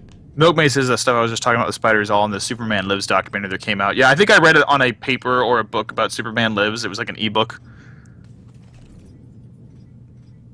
All right. Something. All right. There's that. I don't know where I need to go from here. That's the thing. I'm bad at this with video games, especially when I'm streaming and I don't know where I need to go because I can't. I'm actively thinking about things I'm going to say instead of just concentrating entirely on the game. No, So it's makes super things a little difficult. more difficult. It's almost impossible to like really pay attention to what you're doing and stream at the same time. Like after we finished the Fallout stream, like I kind of like was like, what was I doing? I don't remember. Yeah, and I don't know where I'm supposed to go. You kind of like sit there and you ask yourself, what's the point of life? Well, I don't need to play video games to ask that question, Sean. Well, you know, video games make it worse. Video games are they're a thing. They're a thing that I enjoy. And I'm hoping for a Black Friday deal so I can pick up Tomb Raider. What's going on in chat, Sean? Not a lot actually. There was some stuff in there. Let's see. Oh, Darksiders 2 and Darksiders 3. Do you think Nephilim would be portrayed would return in Darksiders 3? I don't know. I'm sorry, I have to admit this, but I don't know what you mean by Nephilim in this context. I don't know. He says as portrayed in Diablo 2 or 3. I don't know why it would be Diablo 2 or 3 would tie into it. Oh, right. Well, no, it does because the Nephilim, it talks about they're kind of like the big ogres and the big beings that you have to kill. Let's see. In the opening cutscenes. Oh, Ikari loves games that have actual equipment that renders in games. Have actual what that renders in games?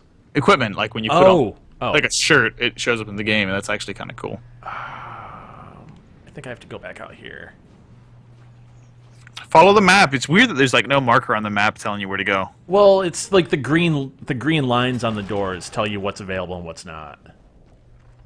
Yeah, but like not where you ought to be. Is Yeah. If there very well could be one of those. I don't know. Is it like an open world game? Yes. Right. I don't know. It's open world Zelda with God of War combat. Gaming Kate says she picked up the new Transformers game for the kids for Christmas. So have they been playing those, like, the licensed games? I heard that's really good. No, it's made by Really? Platinum, dude. It's made by Platinum. Oh, that new Transformers! Yeah. Okay. I was like, we should probably I get it. stream that next We should month. stream that. I was about to be like, oh, I'm sorry. It's like thinking it was like the movies. No, it's that one. Platinum, even with the stories weak on their game, they're still pretty. The combat's really good. They're still pretty fun to Always. play. Like the Legend of Korra one was a lot of fun to play, but like I don't remember the story at all. Crap. All right, now I'm stuck in here. Yeah, that's a pre-Black Friday sale. I am desperately waiting a Black Friday sale, and I hate Black Friday, Tim. I like Cyber Monday and whatnot. I don't like that. I do that. I was picking up a chair mat at Office Depot, and I sat in a really comfortable office chair, and I'm just waiting for it to go on sale because I desperately need a chair that doesn't like creak when I sit. Yeah. It sounds like an old sleazy hotel bed. It does. It really does. And I'm like really excited. I have it like pinned to the side of my desktop monitor. Like right now, I'm like looking at it, and I'm like, Salisbury high back chair. I want you to so bad. I have a Herman Miller Aeron. No, I don't have that kind of money. I need this thing to go. No, on I know. I was like, I'm spending so much time in a chair, and I didn't pay full price for it whatsoever. Oh, yeah. Fun fact: Herman Miller is actually located in my backyard of Grand Rapids, Michigan, and so there's a lot of the chairs that are up for sale for used. So I picked this up for $375, and they go for almost $1,000 brand new, if not more. Oh, gee. Yeah, it's a really nice chair. Like it's comfortable to sit in for long periods of time, which is exactly what I wanted and why I bought it. Oh, it's on sale now, actually, but it's still too expensive. It's $100 instead of $50. It's normally $190. Tim, I need a better chair. I don't know, Black Friday. Can we talk about my tweet, Tim? Yeah, definitely go for it. So you guys have been, if you've been watching Twitch, you might have seen the commercial. If you've been watching YouTube at all, you may have seen the commercial. There's a new Best Buy commercial out that I absolutely loathe. You know, it puts such a bad. Is it a boring to you? I'm offended by it. I don't get offended by this. I'm offended by the commercial. It puts a bad taste in my mouth. Because it's hashtag win the holidays. And the core message of the commercial is okay. It's like this guy is like, one brother cries a lot and is emotional. One brother's not emotional, but he still wants to show he cares by giving his family awesome gifts. But then spending a lot of money. Well, yeah, right. You know, and I get the idea behind that. My mother expresses her love that way. She's like wants to give us good gifts, so she knows we care, and we're like, Mom, please don't waste your retirement money. But then they bookend it with hashtag win the holidays, saying it's not, despite what we just showed, it's not about showing you care. It's about showing you're better. Yeah. And that is, I'm like not okay with that.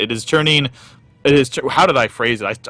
I was really mean to frickin' Best Buy about it because I tweeted it to them and they were like, how can we make you change your mind about our campaign? And I said, try choosing a campaign. Rescind it. Yeah, I was like, it's like you should choose a campaign that doesn't make generosity a self-centered competition. Yep. That's you nailed right on the head there. Right, and like that's what makes me really upset about it. And I was kind of wondering how chat feels about that. I mean, I get it, like, because I've been at the end of a Christmas with my wife, right? And we come home, we were like, man, like my brother won Christmas because he gave everyone these amazing gifts. But we were like joking. We weren't like it's seriously a competition. Yeah. I don't like the idea. I personally, with my parents at least now, and this is kind of how I know that I have become an adult, is despite every other thing that tells me that I'm not an adult. Yeah. I don't ask anything from my parents for Christmas that's over $50 because I know how expensive things are now, and I know how much things cost to buy. So I don't ask for expensive stuff.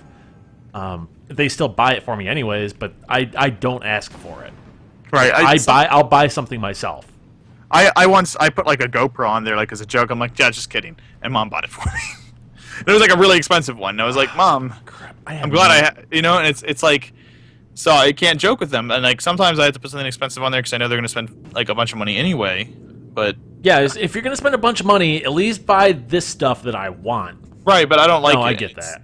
It's like, all right, here's a map. Yeah, Duke says, did they reply to you? Yeah, they did. It's just, it just rubs me the wrong way. Like when people get mad about like the Christmas cups or whatever at Starbucks not being Christmassy enough. Forget that. I don't care if the cups have good things on it. But if you want to stay with the spirit of the holiday season, it's not competition. No, it's not. And I think so. That's what brought me into this was we were talking about. I forget.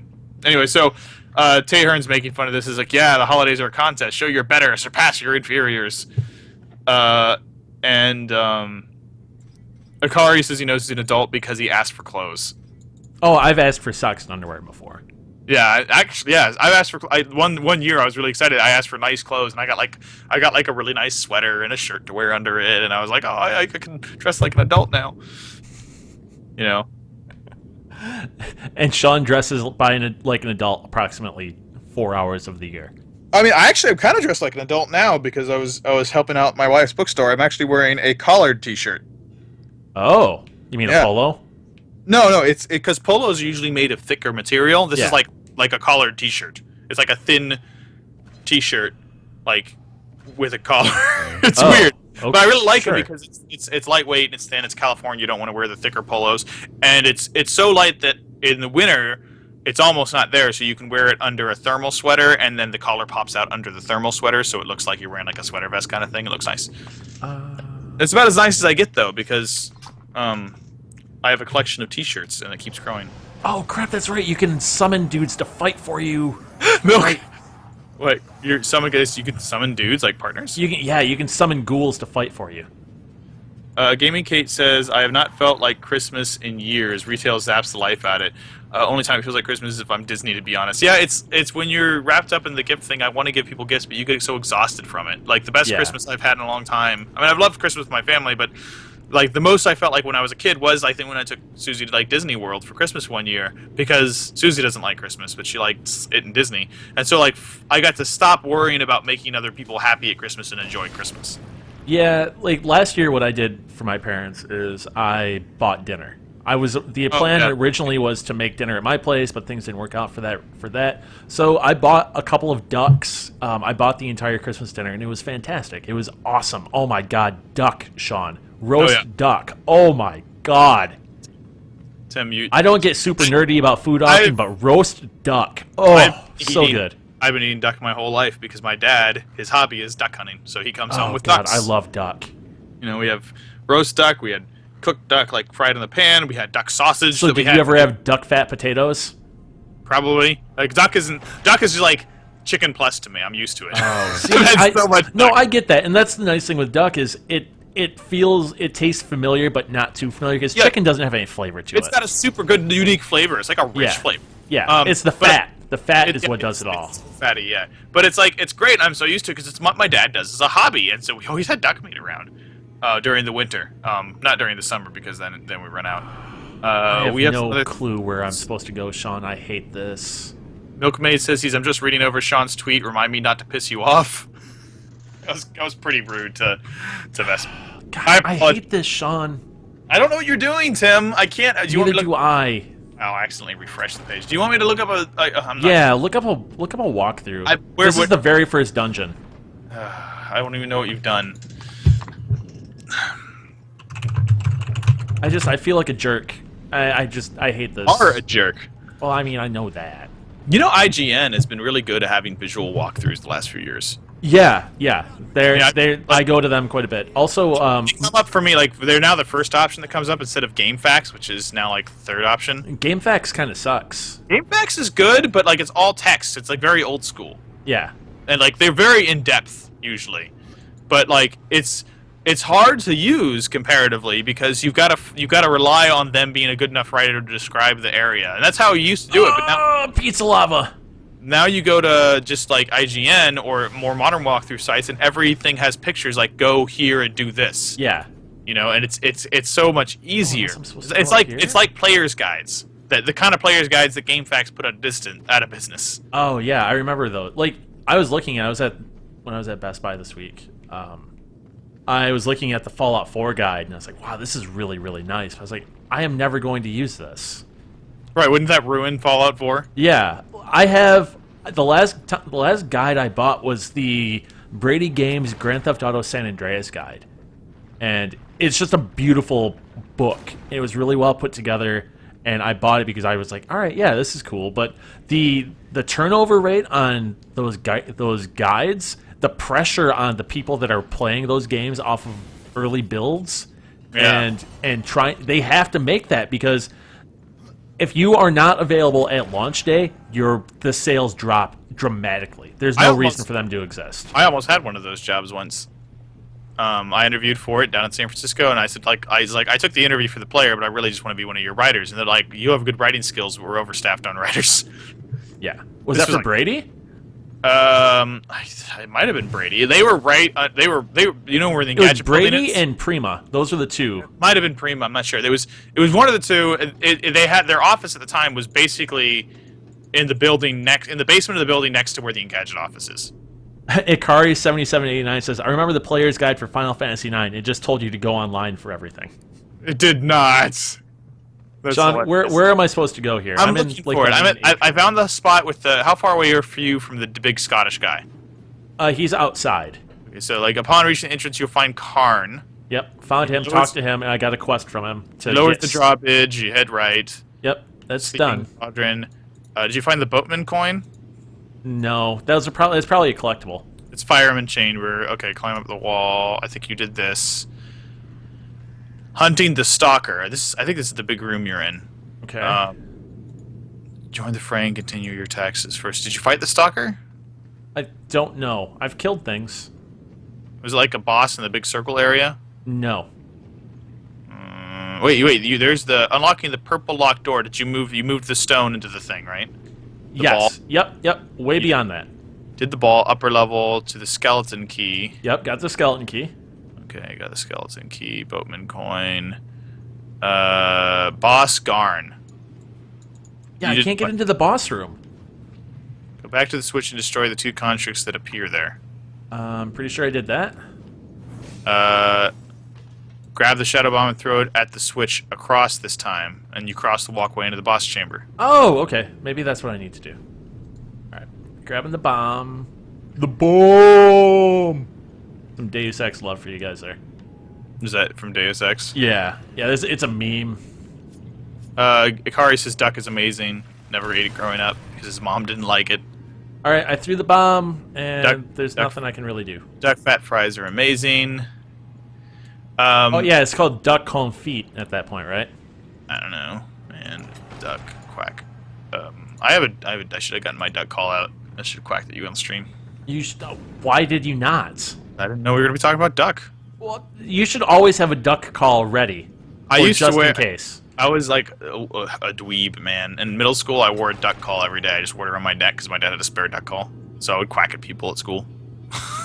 Okay, Sean. I'm back in the room with the big ball. I'm trying to look at where you are to see if I know what you do. Yeah, I'm in the room with the big ball. That's all. It seems so weird every time you open a door and there's like these disembodied hands. Oh, it's so cool though. That's part of what gives this game its flavor and its style. Like it's just like when you die, you are resurrected by those wings. Blessed black wings, if I may. That's the name of an amazing High on Fire album. In a small chamber, you'll find a shadow bomb pod here. I think this is exactly where you would have found the bomb pod. Go back to the switch and destroy the two constructs that appear. Okay. You look over. Yeah, that's the boss room is over on the other side of those chains, isn't it? I don't know. I'm back at the volcano room. Well, okay. So yeah, look at the. Milkmaid says, "Tell us your ducktail, Sean." Rim shot. Duke says that the only player's guide that he actually used was Lunar the Silver Star story because you can miss really good weapons and armor in dungeons. Oh yeah. That flying cat thing though. Wasn't that the Sega CD game? Lunar Silver Star? It's been ported to everything. So Lunar is tied into one of my nerdiest things ever. You know, one of the earliest editing projects I ever did was I was trying to figure out this whole anime music video craze thing, right? And I made one using up all the in-game anime footage from Silver Star Story and the Queen's. Sean, I think I figured it out. So I had that stupid cat being Freddie Mercury. Sure. It of course. Was very Makes nerdy. sense. It's normal. No, totally normal. No, it doesn't. Oh my gosh, is it just that? I think I figured it out, yeah. Yep. Let's see. Oh yeah, here we go. I'm done. We're set. Good. Or are we? I don't know. And I did another giant anime editing project once in high school, and Yeah, this is it. Awesome. lost a hard drive transfer, so my beautiful work is gone forever. I'm sorry, Sean. Yeah, well. Oh god, this game is just so pretty. And the style, this game has just amazing style. It has style for days. Oh! Yeah! Boss time? No. It's going to be time for where I'm going to summon my minions. Let's see here. It's L2 and X.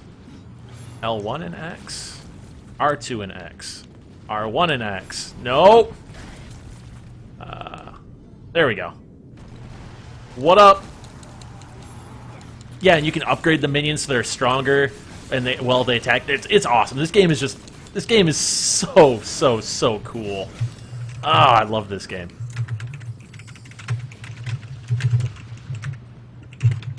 Let's see here. Sean, Milkmaid asks if he can link you his absolutely favorite AMV video ever. I thought he was asking me to link him.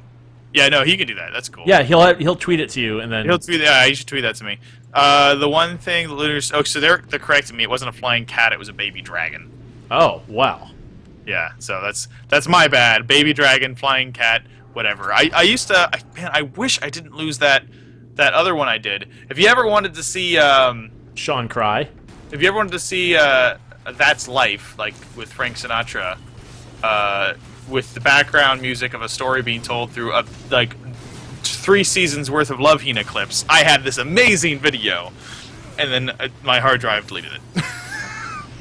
This was like 5 computers ago. Every now and then I go through like the old drives on my desktop and I run like deletion programs to see if I can uncover this old file. Oh. Because like and someday if I ever do, which I never will. Someday if I ever do, which I never will. If it ever happens, because of course it's been overwritten a dozen times, I'll be like, oh, there's the file. Oh, this video wasn't very good. Oh man. Hey Sean, did you ever play the cell shaded Prince of Persia?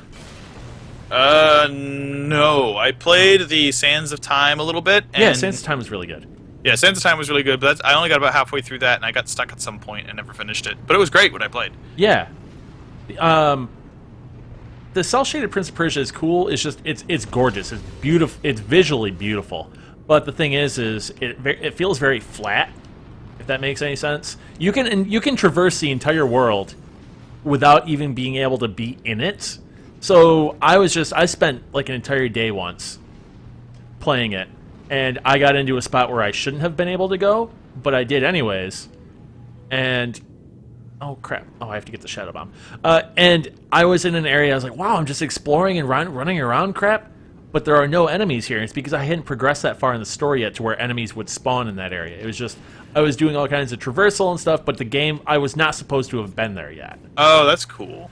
Yeah, well, except for when you think, oh god, now I have to walk or go all the way back to where I need to go. And it did a really poor job of telling you how to get places and where you needed to be. And I used to do that in World of Warcraft. I'd get bored because there's MMOs, whatever, and so I would try and get as far into territories I'm not supposed to be at, like level 10 or whatever it was. Right along the way, I once tried to climb a mountain range, and I managed to just barely jump up this mountain range and get to the top of it, and it was not an area that was supposed to exist. And what I found was like miles. What I found will shock you. What I found, no, will bore you. It was just miles and miles of land with nothing on it, like just flat. Oh. Basically not completely flat, but rocky, obviously auto-generated terrain flat. Well, and like it was obviously an area that later was going to be turned into an expansion. Yeah, that's what I was just gonna say. Yeah, it was really cool in a way. But and I always try and do that in Skyrim too. I always tried to get because like in Skyrim, there's certain areas where you can see the other island, and like then remember how people did that? They broke out of their lands and they and they were able to go and they found land masses that were the correct size and shape of other continents in the Skyrim universe, but like they weren't the proper size for the game, and there wasn't actually anything on them. Yeah. But they're like, this is the area that Morrowind was in, and this is the area you can't do anything here.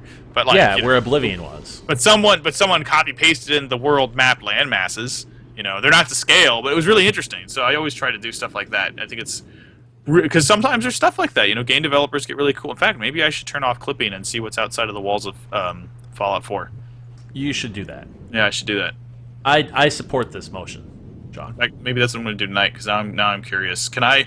I mean, I know Boston's really far from DC, but can I get to the I capital doubt it. waitlist? I doubt just, it. Just hold down the button for like 5 hours as he walks. Yeah, just put a paperweight or something on that button, or tape it down. That's what I think you should do. But Bethesda has a habit of doing that, making lands beyond where you can go. Yeah, because it looks good if you're out looking out at them. Yeah, because if you ever get on top of the highest thing in the game, that way you can't see the edge of the map. You know? Right. So obviously, even though we're playing Darksiders, we can't stop talking about Fallout. Right. Fallout is really good. It's fun. I'm starting to notice though, the more I'm playing it, like I'm like, yeah, I guess these textures are lower res than they could be, but whatever. Texture pack will come out later. That's what happened to Skyrim too. People were like, hey, these textures could be better, and they're like, oh, here's the ultra high resolution texture pack you could download. Now, was that something that Bethesda came out with, or how? Yeah, that's Bethesda made one, and then fans made an even better one. Gotcha. That's how it goes. Duke says, what's the deal about PS4 being able to play PS2 games? Tim, you wrote that post. Why don't you explain It's software emulation at this point. Digital Foundry did a huge breakdown of it. You want to drop that link in, Sean? Yours or the Digital Foundry one? Both. But yeah, Digital Foundry did a huge... They did, as Digital Foundry is wont to do. Yeah. They did a big thing where they analyzed the performance and everything to see what was going on. And they concluded that it was, in fact, running on emulation for a couple of reasons. So, let me drop it in. You're not gonna outline those reasons by memory. No, one of them is they said like the PlayStation 2 logo comes up when you load the games and it's very grainy and looks crappy like it did. And then there was another thing where the select and start buttons were mapped to either side of the touchpad. Those are the two that I can remember off the top of my head. I'm trying to find the Digital Foundry piece. I've only found the Eurogamer piece. Let's see. Eurogamer and Digital Foundry are one and the same. Oh, are they? Yep. Digital Foundry exists as a product Oh, of you're right. Eurogamer. You're right, actually, if I looked at the URL. But I don't know from which of these screenshots they posted, which one's the original and which one's the... They have that comparison tool thing. Comparison tool? Oh, it's down here at the bottom. Yeah. Okay. Also, thank you for reading that, Duke. I appreciate it. Wow, this does look better. Yeah. Yeah, I'm going to drop that link in chat. Sorry, guys. I'm hogging the content. There's the Digital Foundry one, and I'm going to go back and look at it. And like, yeah, and this is the kind of stuff I'm talking about that I wish more things did. Like, it's more than just a smooth texture. It looks like they're emulating it better than the original game played it. Like, it's not just, it's like aliased and maybe upscaled a little bit, not a lot, but does look like they are playing it at a higher resolution than the original console did. Like, you can see the individual in the pod racing scene.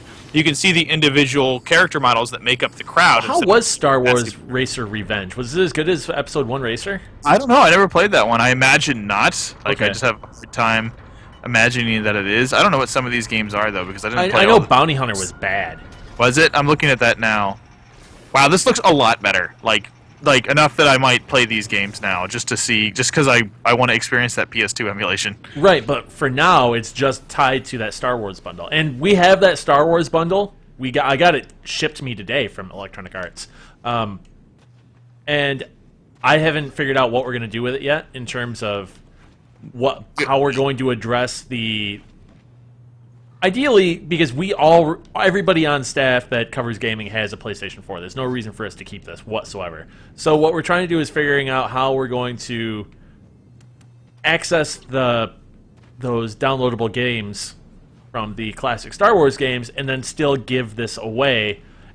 I mean, because the selling point of this bundle is that it comes with a disc of Battlefront, and it also comes with these other games on a download code, and it's like, right, but if we do that for testing, then whoever wins this console is going to have not the same experience they would have had if they would have bought the console themselves. So we are going to be having a meeting about that, believe it or not, on Monday or Tuesday. So we'll figure out from there. I mean, and we don't want to open the console because then it has to be on their account, so we can't just assign it to the console either. Right. Yeah. I don't know. It's kind of a weird situation. I do kind of wish. I kind of greedily want that Darth Vader controller, though. I hate that. I dislike that controller. I was hoping that it would have been one of the white bundles with the white controller and stuff. And I think they had an AT-AT on them, See, I don't like the white anything because it just gets dirty. So you hate yourself. No, I'm not white. I'm pink. All right, I'm Sean. All right, I'm in the pre-boss room. I just don't know where to find the shadow bombs at all. I don't see them in here at all either. Akari brings up a good point here, and I hope they do this right. I hope the PS2 emulator contains a PS1 emulator. He says if Sony can emulate PS2, they can definitely emulate PS1 more easily. And I super want to do that because I actually have more PS1 games I want to play than PS2 games. Right, but they're games that you're going to have to download. I don't think it's going to be as easy as just popping a disc in. We will see. It should be that easy, but I'm not holding my breath. I think you're right. I think these are probably also quality controlled. They're probably like I doubt adding disc emulation. That's probably true. Yeah. And I'm sad if they don't. Pizza lava. But that's the thing I think they want because that's what Xbox has done. You know. Yeah, I mean, I hope it would be a thing. I was like, oh yeah, you put your disc in, and then it'll download a copy. Like that, I think that's the best workaround for that. Maybe it doesn't play the copy unless the disc's in or something. Yeah, you know. Yeah, I haven't messed around too much with the emulation on Xbox One, so I'm not quite sure how entirely. Like my downloadable stuff works great. That's no problem. It's the stuff like, all right. I've never put in Mass Effect. Also, my Xbox One has a dearth of hard drive space, so it's not like I can just say, "Oh yeah, I'll buy this. I'll just pop in my copy of Mass Effect right now." Man, I don't know. Like the thing is, I don't have any hard drive space. Yeah, on my that's PS4. I'm always having to delete things, and it's like I have to delete something every time I install something. It kind of drives me mad. Oh, good, I did it. Akari says the thing about disc emulation is they typically need proprietary disc drives. It's not true for the PlayStation. Well, it's a CD and a DVD. I would imagine that's not a huge deal. That's true for some things. I believe actually Nintendo uses proprietary formats. Yeah, and well, that's because Nintendo has always used proprietary. They're insane. Like you need to buy the kind of to emulate Wii disc. You need to buy a special. There's only two drives that exist on the market that can even read them at all, by coincidence. And you have to use special software to read them backwards because they don't read in the order of a normal CD. What about the Wii U? I mean, we gotta have those rounded edges on the DVDs, man. There's no rounded edges on the Wii U. Yeah, on the Wii U discs, the edges are rounded on the discs, and they feel smooth to the touch. Go grab Mario Kart or whatever game you have, and you'll find out why. You'll see this, and you'll realize. Wow, 3 years, and I have never even noticed this before? I feel like a rube. This looks like a normal DVD to me, man. Well, grab it and feel it compared to a normal DVD. I'm doing that. I'm grabbing a PS4 disc to compare. Fine. I'm gonna see what you're talking about. You're gonna notice it, and it's guys on stream. This is happening right now. This is the same, Tim. No, it is not. It's the same. Go grab an older Wii U disc then. Maybe a little bit less edgy. It's round. It's soft. Like, okay, it's tiny. It's a tiny bit beveled. Yeah, it's different. I don't think that in a barely noticeable way. I don't think that's gonna affect how it plays, man. No, I didn't say it would affect how it plays. But we were in the context of talking about proprietariness, you know. I think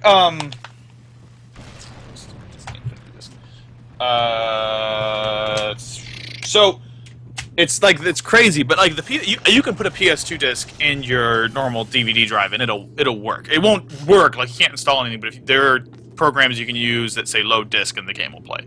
Okay. Yeah. Dreamcast says was GD-ROM, but Dreamcast you could burn normal CDs actually and it would work. Yep. Alright, so gotta figure out where I need to go from here. Yaddle, Sean has no feelings and his fingers confirmed. Oh god, Sean, you always forget to turn off the sound. I don't forget, I choose not to because I hate you. You hate the stream too. It's my mom has to be allowed to call me. She's got like a whitelist. Any call she makes goes through no matter what. Okay, well that's understandable. You should tell the story about remember when we were at Expand and your mom called you asking you about cell phones, iPhones and whatnot, and how awesome that conversation was? I don't remember what it was, but it was something really weird. See, Ikari's right. Wii U discs do feel great. Just checked myself. That's why Ikari is on the right side of history, and Sean is not. I mean, they're fine. It's a disc. I don't spend a lot of time, touching Feeling my discs. I don't spend a lot of time touching my discs. Touching my disc. I was gonna use a worse thing. Gonna say, Oh, this is a timed thing, isn't it? Oh, like, yeah, it's timed. I don't spend a lot of time touching discs, guys. I don't. It's fine. It's fine. It feels different. It's okay, Sean. You can just be dumb here. It's not okay. dumb. I just don't care. It's a nice touch that I don't care about. It does not improve my life in any significant way. What is it? I think. Can I do a quick teleport here? I like it when I ignore my mom's calls because I get to send her a text message. Oh god, and it just flusters her. It's like the only time she ever texts, and then like every time I talk to her again, she's like, "You made me do this text message." This text message garbage. Milkmaid's making fun of me. I don't touch discs. I download, bro. I download sometimes because I'm lazy. But like, oh, mother of pearl! Like downloading games, digital content has made me. Oh god, I am the worst at this game. Hyper aware of how lazy I've become because I think I should download Splatoon because I don't want to get up and change discs. So you would pay for that? What do you mean I would pay for that? I did pay for that. No, but I mean, so you would have to pay separately if you downloaded Splatoon? But oh, mother of pearl! I don't understand what you're asking. If you download a game instead of buying the disc, Tim. Right. Did you buy the disc though? No. Oh. I just downloaded instead because I thought I don't want to change discs ever. No, I get that. Yeah, but it's shown me like the depth of my laziness, the fact that I'm doing this at all. Where a couple years ago I would have made the argument, "Oh, you're so lazy." It's like the same argument they used to have. Like, what do you mean you want a remote control for your TV? Just get up and change the channel. It's not that big of a deal. But yet now we were all like, if you don't have your remote, it's a nightmare. Well, partially because it's not easy to change the channel on modern TVs, but. Sean, I gotta do this. Oh, mother! Do I get this? It's timer. I got a timer, Sean. Am I gonna make it in time? It does not sound like it. I am not going to make it. Oh, sadness. Let's see. Milkmaid says he thinks downloads are great. I'm not saying digital downloads, even though I just did, like you did, because Tim gets very upset. It's because there is no such thing as an analog download. Yeah, there is. Oh, shut up. There is a thing. I've seen and done analog downloads. They exist. Oh, I hate you, Sean. It's called slow scan TV. Hate you, Sean. There's literally a download broadcast over the radio. It is an analog download. To view the world map. You're wrong. Fast travel out of here. He's like ignoring me now. No, it's because I want to get past this. He's like, I'm just gonna. We're almost done. Anyway, Akari says his Wii U isn't very good for digital stuff because it only has 8 gigabytes of storage. I have the 32 and I'm out. I actually have a hard drive attached to my Wii U because I ran out of space and I have like 3 or 4 games on there and it drives me nuts because they load a little slower. Let's see. Yaddle says I feel like an idiot now. What? Oh, I thought this puzzle was way more complicated than it was. You were overthinking it? Yeah. You throw it at the Switch, right? Like that thing yep. you do. Yeah, I didn't know you could. I didn't know there's a switch up here. I thought I had to go downstairs. So yeah. Oh, I actually told you to do this because I thought you were in a different part of the game earlier. Here we go. We're gonna end the stream on some baller notes. Yeah, well, you're gonna go into the battle now, right? Yeah, buddy. About to get real up in here. Yeah, Akari brings up a good thing about download. You don't have the space for game cases. Oh gosh, yeah, that's a thing. Like, see, the thing with video games that are downloaded versus movies is movies look better on physical media, and it's just easier for me at least. And versus a video game looks the same no matter what format it's in. But if you just let's say, oh, I'm going to stream a movie. Well, hold on. Why do you think it looks better on physical media? Because you have. Okay. I don't know that that's true. Oh wait, are you talking about streaming versus downloaded? Streaming versus downloading, and I've never watched a Blu-ray rip of a movie, so I can't really speak to that. So Like, if you- that's my bad on that. I can understand your argument there. Yeah, versus streaming, yes, there's the chance that the streaming's not going to be of that quality. I agree. I thought you were saying like if No, it's technologically impossible because Right. Blu-rays run at I think 40 or 50 megabits a second for just off of the disc for the read speed, whereas a stream is only going to be like 6 or 7 megabits a second because it has to be variable and it's never going to deliver the same amount of data. Right. I'm not arguing that point. You're missing everything I'm saying by Of course I am, because that's how I do things. trying to prove something to me. I agree with you on. I thought you were saying that if you were to download a file and play it, there's no way that could possibly be better than a disc. Yeah, I've never watched a Blu-ray rip, so I couldn't tell you. Yeah, like well, I don't think there's a lot of commercial. There are a few, but there's not a lot of commercial availability for that. Like, what is it? Oh my god, I'm getting. What is the destroyed. purple thing? It's called like laser purple or something. Ultraviolet. Ultraviolet, laser purple, ultraviolet. Like I think you can download that file, and that might be the same quality. Well, Ultraviolet's still streaming though. Is it? I thought you could download that. Well, I don't know. I've never messed with. I've always just given away my codes on Twitter, but I realized something, Sean. Like whenever I would buy movies, I would just take a picture of it and give it away on Twitter for the Ultraviolet code. But I realized like what the draw of Ultraviolet is. It's having access to your movie collection wherever. Right. So now you regret. I'm never going to give away Ultraviolet codes again. I'm going to start downloading these. And I just don't activate use account. my codes. Like I have my back. They expire. I know, and that pisses me off because I thought like Those should not expire. It was always a pain to use, right? And like so, I have a bunch, or it was only iTunes only, and so I was like, whatever, I'll do it later because I don't use iTunes. So I have Back to the Future on Blu-ray, but I don't have a valid code anymore, and it's very upsetting. Yeah, they should never expire. That is not okay. Yeah, that's. Oh no! I died right at the end of the battle. Oh, sadness. Do better, Tim. Ikari says, I have 10 terabytes plus of storage. I don't care, but I still like movies on disc. Yeah, I think that's because of just how we've grown up, and we're used to having physical formats for movies and stuff like that. What's going to be interesting is how things change moving forward with the new generation that has never not had the internet available to them. What I want is I want my own 50 terabyte media server in my house that runs on low power unless it's pinged by a Plex box, so I can stream internally from my own. You should do that. I would love to, but it's just really expensive to build, you know.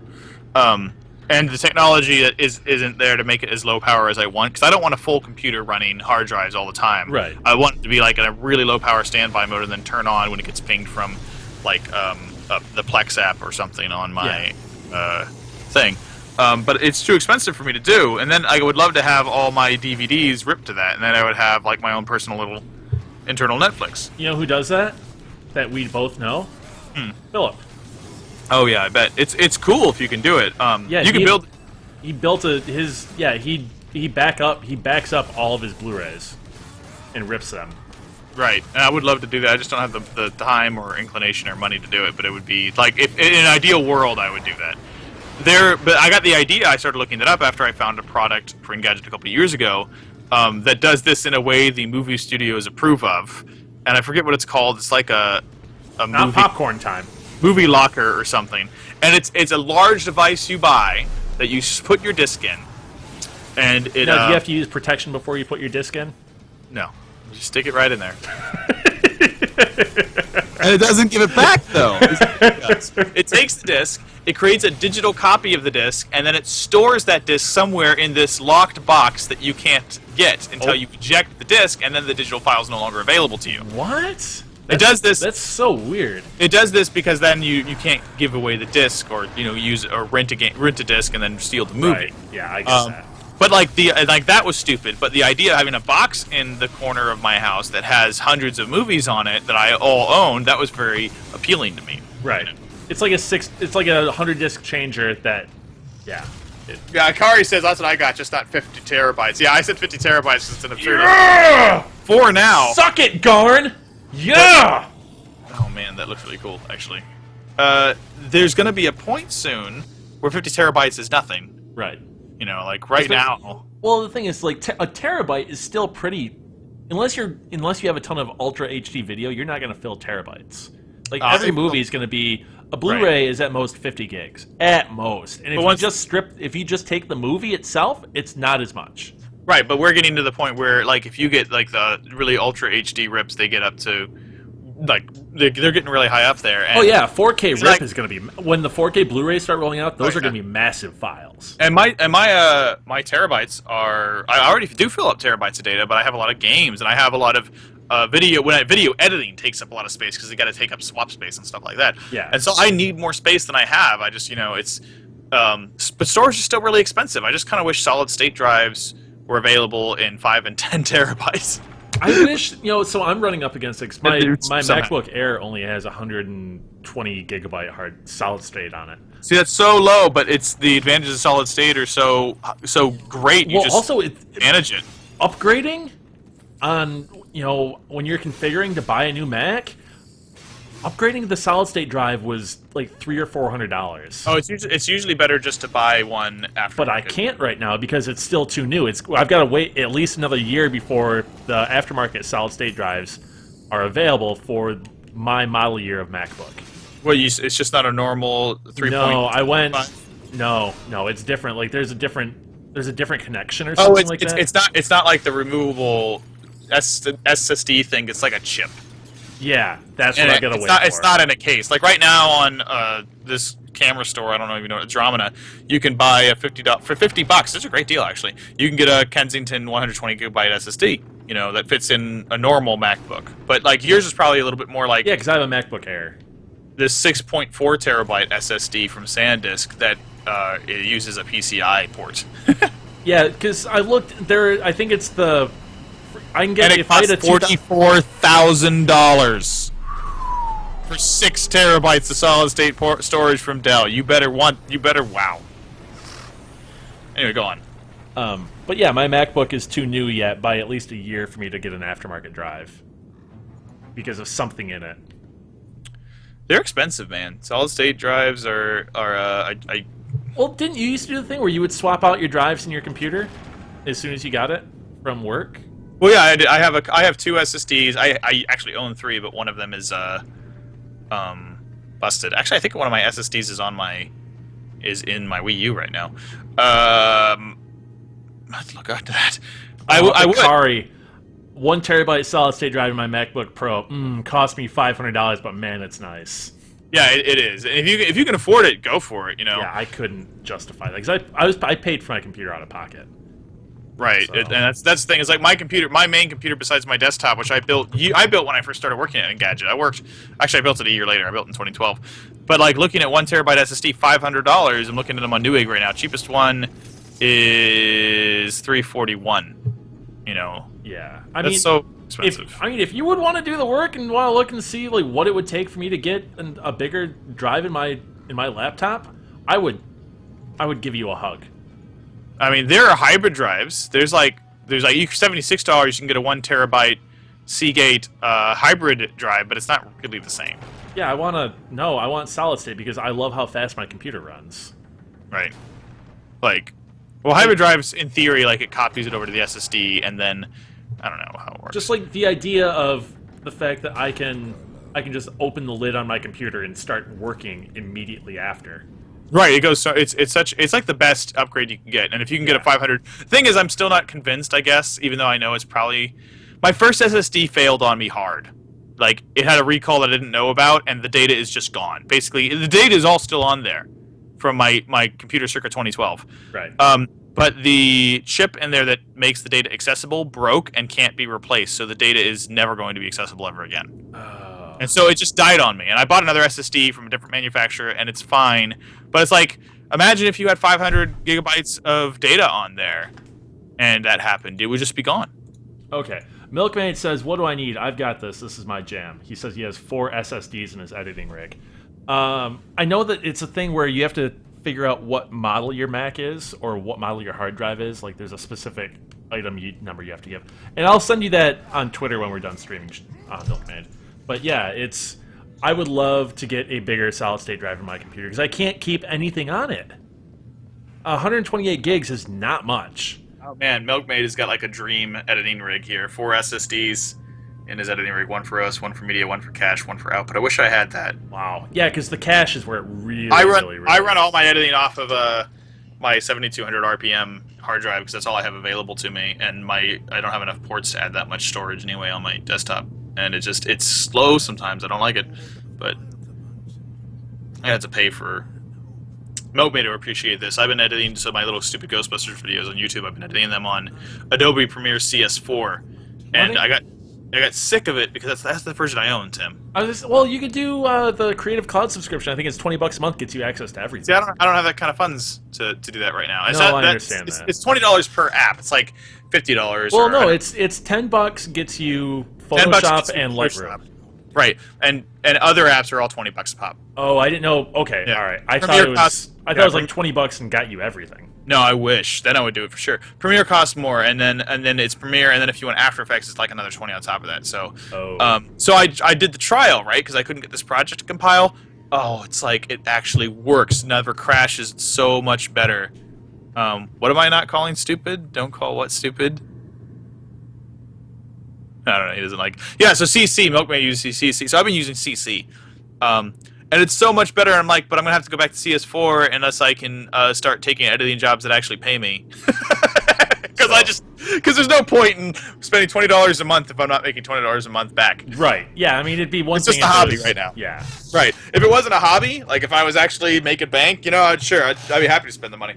But I like how everybody in this game is Scottish except for Death. Okay, Duke says he doesn't say don't call my videos stupid. Oh, they're dumb, man. They're super nerdy. Milkmaid, yeah, I am against pirating, particularly there is value in this software. I don't really want to pirate them. Which is why but I'm not against skirting the rules. The version of CS4 I only paid $40 for because my friend worked at Adobe. Oh yeah. Also, you could just go to the office in San Francisco because Adobe is right underneath us. You could go to the office and be like, "Yo, Adobe, hey, spread the love." Oh, no way! Because now the full versions of I don't know what it's called. If you could buy the current version of non-Creative Cloud Adobe and just have the software, not to pay the subscription for it, but it's like thousands of dollars. Oh, he just did Yoda speak. He said, "How came it here?" That's not even how came it here? Oh, look how the makers are these huge, just basically they're the old beings of the earth. And they're just massive compared to Death. Yeah, that chick, she's big. Yeah, they're huge. I like how they frame these shots, too, so it's reminding you, yeah, you're a very small person. Even though you're Death. Yeah, even though you're Death. So do you actually reap any souls? I don't think so. You're just killing people. You're killing infections to restore life to the world, or something. I don't know what the entire mythos is. I like that there's a guy behind you just doing blacksmith work, kind of ignoring whatever's happening. I got work to do. Yeah. I have a question about your character, though. Okay, go for it. Speaking of work to do, we have to wrap this up pretty soon. Right, but we are over time. So your character's chest. Yep. It looks like it's like his skin was ripped away, and there's like a gem underneath it. Okay, that's what somebody was talking about earlier with the Nephilim. Oh yeah? Yeah, it's something like you absorb the Nephilim or something like that. I don't know what that means.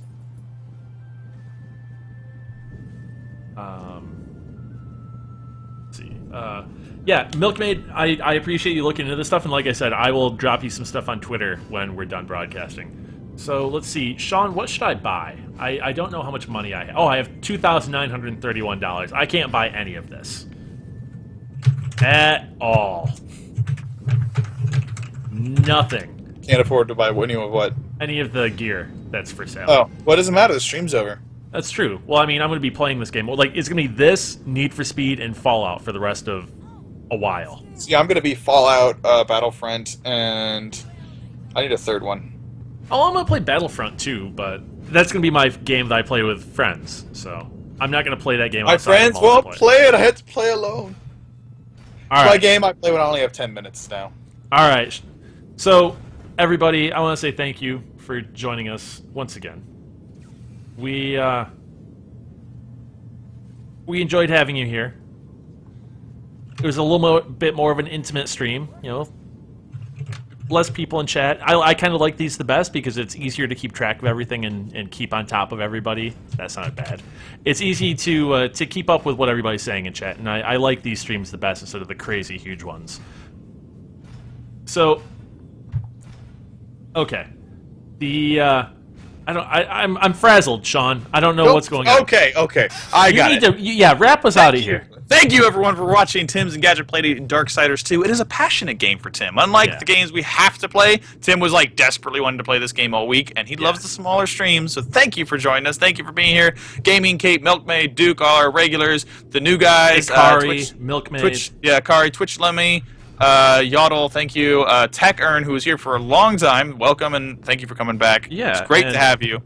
We'll be back on Tuesday with a bunch of Nintendo games, and we haven't figured out what we're going to stream. We're going to show you some amiibos and have a great old time doing that. As usual, if you like what we're doing, there's a little heart button you can click on and let us know you like us and let you know what we're streaming and when we're streaming it. Is that enough, Tim? No, you forgot to address the awesome people that watch us in the archives. Oh my gosh, the awesome people that watch us in the archives, you are literally the best people, because we go on and check the AOL metrics and we're like, wow, that many people watch this, we can't even believe that. In fact, I'm pretty sure you're all robots, but those of you who aren't robots, think of you. Those of you that are robots, we are for freeing the synths. We believe in your rights as synthetic beings. It's okay to be...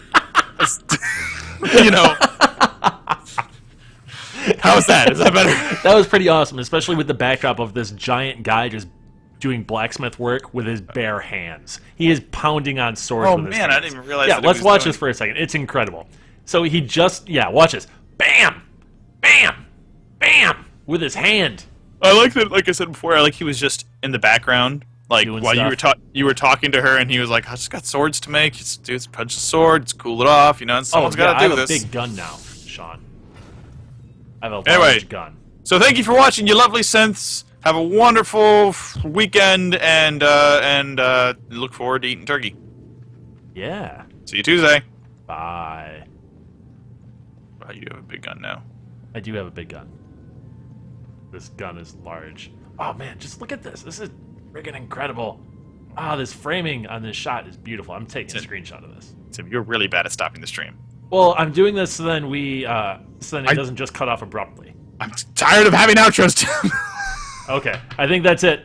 All right, we will see you next